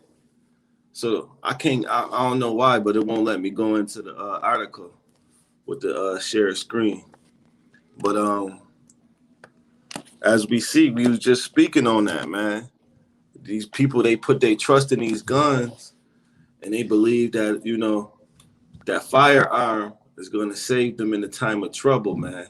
I was reading a little bit of the article, and it was speaking on how they wanted to train these Christians how to fight at the space of their car, man. So they know that the Bible say they're gonna be on the go, but goddamn, with those, we may not even be on the car, man. We might have, hey, the Lord, ain't we gonna be on feet, man? We're gonna be like pilgrims in the earth, man. We ain't gonna be riding around in no car with no pistol on our lap, defending ourselves, man. Things is gonna get heated up real quick, and the last thing you want to put your trust in is a damn vehicle and a firearm, man. Right? So these Christians, man, they all over the place, man. Right? But I'm gonna go into the book of Ezekiel real quick, chapter 14. Right? And I know we gotta wind down soon because we about to go hit the block, man. Go to camp. But Ezekiel chapter 14, verse 12. The word of the Lord came unto me, saying, Son of man, when the land sinneth against me by trespassing grievously, then I will stretch out my hand upon it, and I will break the staff of the bread thereof, like I was bringing out in Leviticus 26:26. The Lord's getting ready to break the staff of our bread, man. America ain't gonna be able to feed you, man. Pretty soon you're gonna have to go back to hunting, fishing. You know, you're gonna be kind of on the go, man. Right? But even then, the fish may not be good to eat, man. The fish may be polluted. You know, we kind of just gonna be leaning on your how about Shimei and Shai, man. And that's why it's good, Salakia. That's why it's good that we do it now, because people in the world, they say, y'all brothers, y'all be so serious in the world. You know, y'all, they get a misconception. You know, they believe that we telling them not to get, you know, finances to provide for their family. But even then, we ain't worried about that, because we know the Lord gonna protect us and guide us as he already have. We ain't the richest, man. Our mind ain't based on money, but we do understand that we need some type of resource right now, or finances to maintain ourselves. But we ain't gonna put our trust and all of our time into that, man. We put all of our trust and our time into following after the Lord, man. Right? Break the staff of the bread thereof, and I will send famine upon it, and I will break off men and beasts from it. The Most High is getting ready to break your food chain supply, man, which he already has started, man.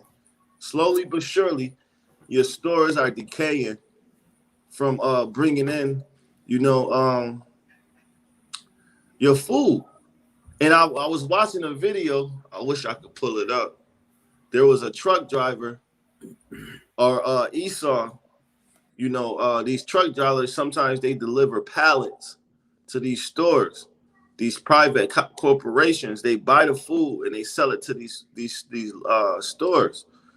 But the truck driver was mentioning that it was a pallet that normally costs $30,000 to buy, to $30,000 to buy or something to deliver. And that same pallet that they normally buy for $30,000 is damn $55,000, man. So the price is going up on the pallets. How much more is the price going to go up in the store, man? Right? So That's why we see the staff of the bread being broken, man. The Lord ain't playing, man. That's why brothers need to realize that everything in this Bible that's written thereof is real, man. It's living words. And brothers got their foot on the gas, man. We not wasting no more time. You know, we don't got time to be going to no parties. We ain't got time to be, you know, smoking weed, shooting dice on the damn block, you know, hitting up strip clubs, all that folly, man. That's a thing in the past for us. And we got our hands open to any brother that really wanna follow the Lord, man. Right now, it's on a large scale. We brothers there's a nationwide calling. The Lord is recruiting his army, man.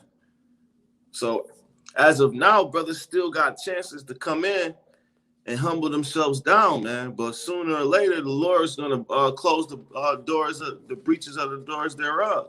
Let me get that real quick.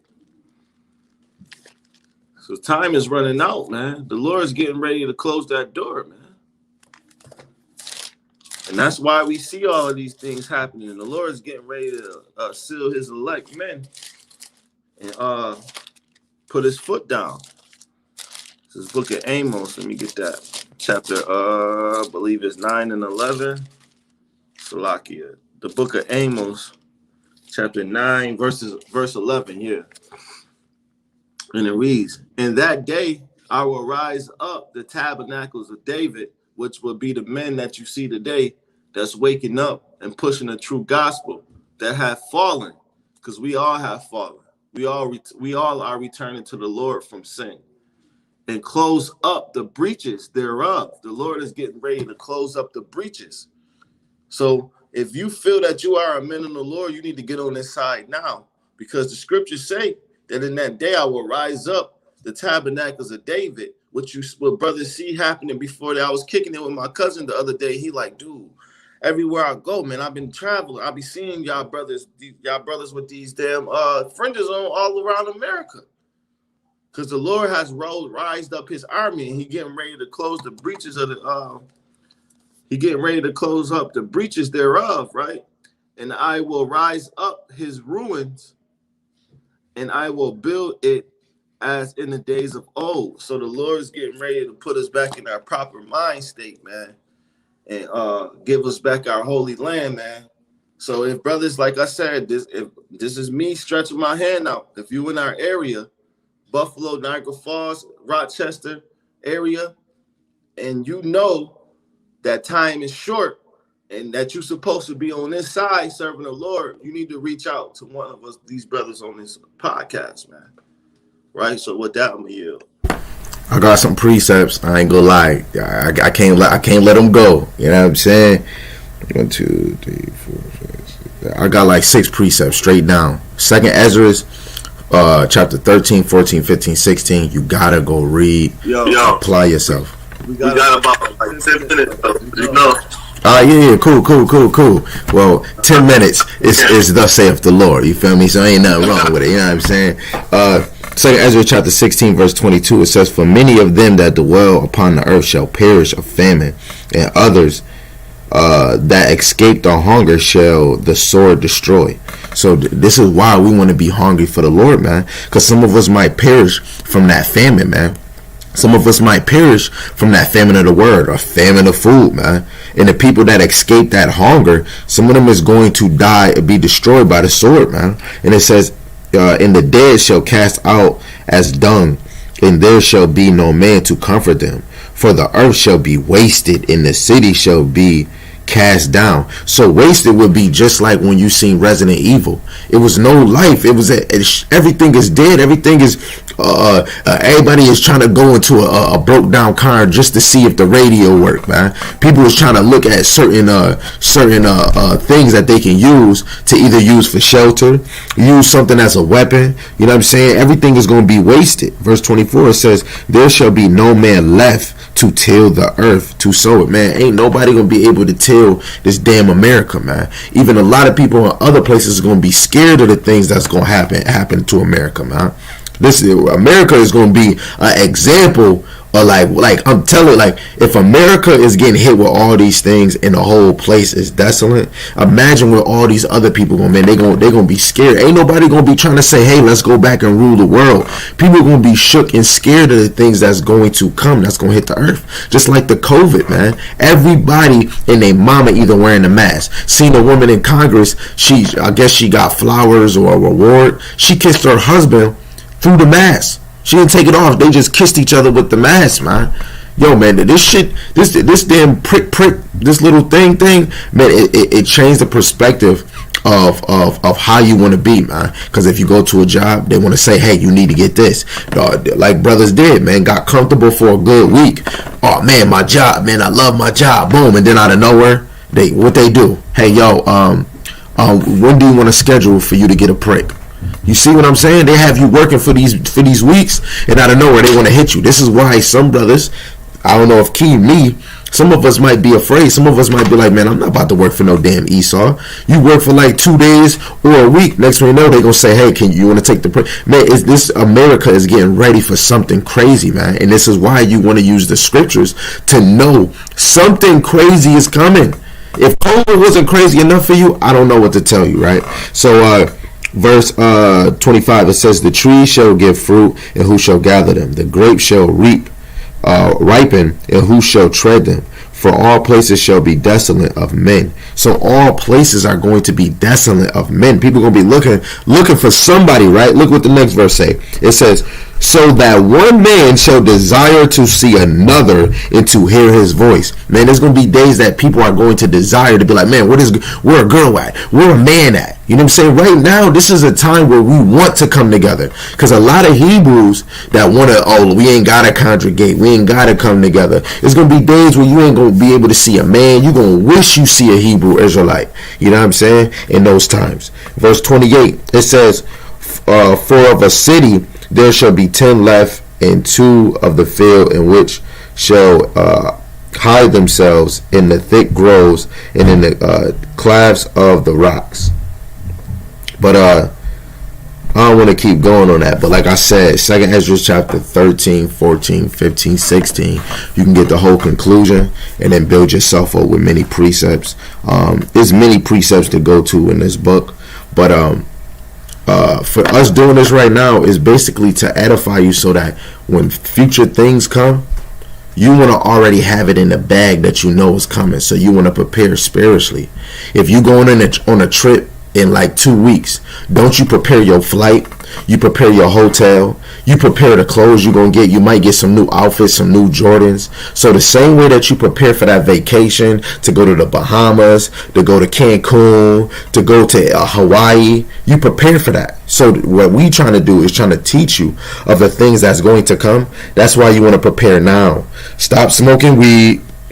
Stop twerking on the damn Facebook and all of that, man. Twerk for your damn man in the house. That's not going to get you into the kingdom. That's not going to get you a great relationship twerking outside that everybody can see you. You showing your butt. That's only going to make a man think that you're just a piece of meat. You know what I'm saying? I'm about to just thrash that. You don't want to be that type no more. We in 2021. Twerking, being a whore, being a hoe, being a player, being a pimp, being a gangster. That is old with. How long is we gonna try to be the flyest nigga on the earth and try to steal another man's girl, man? How fly we gonna be on having a red eye towards our brother? It's not getting us to being higher than what we were. It's not making us rich. It's not making the blacks get on top. Like, that is just crazy. But I love y'all to the moon and back, man. All praise to the Most High Yahweh Shema Mashiach Yahushai. All praise to the Most High Yahweh Shema Mashiach Yahushai. It's your boy Gabar, man.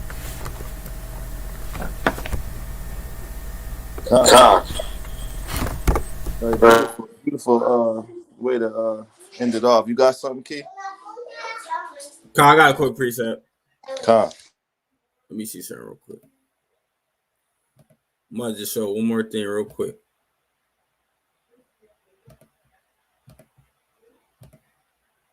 Yeah, you could do the screen for me real quick, God. Salaki, I got to run downstairs. Con, hold on 1 second. All right, con.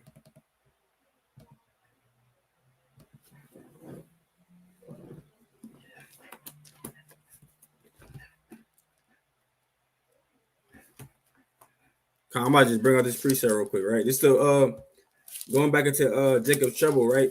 Being persecuted for the name of the Lord. That's what the fifth seal going into, right? This is the book of Revelation, chapter 6 and verse number 9, right? And it reads, and when he had opened the fifth seal, I saw under the altar the souls of them that were slain for the word of the Most High God, right? So that's what's going to happen when that fifth seal crack, right? We kind of at the peak of the fourth seal, and once that fifth seal open, brothers and sisters going to be slain for the word of the Lord, man. And it says, and for the testimony which they held, right? And I wanted to bring this out too. And I wanted to show something real quick. Oh, I think the brother did it for me. Oh, Con, let me bring this out first, though. This is the book of Wisdom of Solomon, chapter 2, and verse 17. And it reads, the same thing they did to Yahweh Shai. Judas kind of had him delivered up. They kind of grabbed him up. The so-called white man kind of, well, his own people delivered him up, but the so-called white man kind of interrogated him, man, and kind of beat him and tried to make him denounce the name of the Lord, man, right? So that's the same thing they're going to do to the men of the Lord in these last days. And brothers got to be ready for that and preparing for that mentally, spiritually, and physically, mainly spiritually, though, man, right? So this was the Solomon chapter 2 and verse 17. It reads, let us see if his words be true, and let us prove what shall happen in the end of him. For if the just man be the son of the Most High God, he will help him, right? And that's how the so-called white man gonna look at us. They're gonna be like, man, if this is the son of God, man, if he really an Israelite, man, the Most High gonna come down here and help him. That's the same thing they did to Yahweh Shai when they was beating him. They was like, tell him to have his father bring him off this cross, man, right? If they did that to our Lord and Savior, how much more us, right? And it says, he will help him and deliver him from the hand of his enemies. Let us examine him with despitefulness and torture, that we may know his meekness and prove his patience. So that the so-called white man is the Lord's sword. So they're going to beat us, right? They're going to examine us and see if we really believe in the Lord in that day, when they kind of beating us down, persecuting us, kind of chopping us up in this thing, man, right? And it says, let us condemn them with a shameful death, by his own saying, he shall be respected. Such things they did imagine and were deceived, for their own wickedness have blinded them, right? And I wanted to just bring this out real quick, right? So these Salakia, I don't know if they could see this though. This look kind of small. It look like it's too small. Salakia, bear with me. We can see it. You can see the screen when I do it. The dude in the box. Con, yeah, we can see that. All right, Con, I'll pray. I'm gonna zoom in. All right, so these different torture methods that the CIA got in these last days, man. So we kind of delivered up and kind of in the CIA, we in the hands of the CIA. These are different torture methods they're gonna do on us, like how they had Yahweh Shai on the damn cross. They're not gonna do that today. They're gonna do things like this, man. It's called cramped confinement, and it says an image drawn by Abu Zubaydah, a prisoner of Guantanamo Bay, shows how the CIA applied an approved torture technique called cramped confinement. So they're gonna kind of throw brothers in a little box, man, and make you denounce the name of the Lord. If you can't endure through that, you're gonna kind of denounce the Lord just to get up out of there, man. You're gonna down there eat some pork, man, right? They got a couple on here. I ain't gonna go through all of them, but just to give brothers and sisters a visual of how the so-called white man could get down in these last days, man.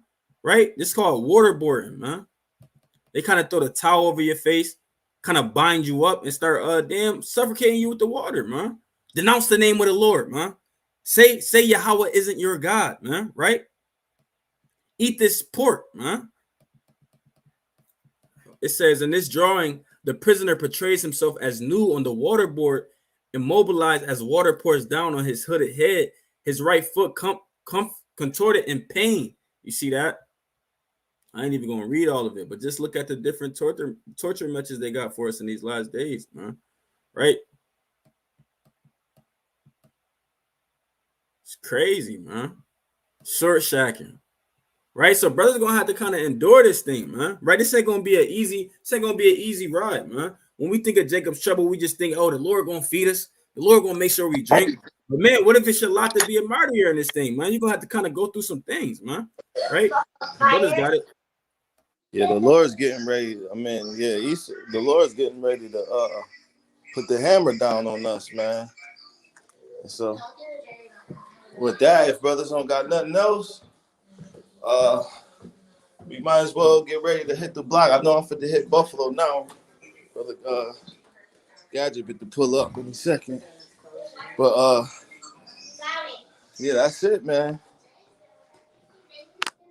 So so with that, I'm gonna give all praises, honor, and glory to our Heavenly Father, Yahweh Bashem Yahushai, right? And if you're watching this live now, tune in a second. We're about to go do some street teaching, right? And share these words with the lost sheep of the house of Israel.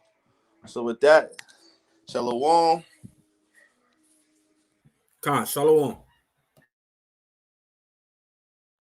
Shalom. Shalom. All praise to the Most High Yahweh. Shema Mashiach Yahushai.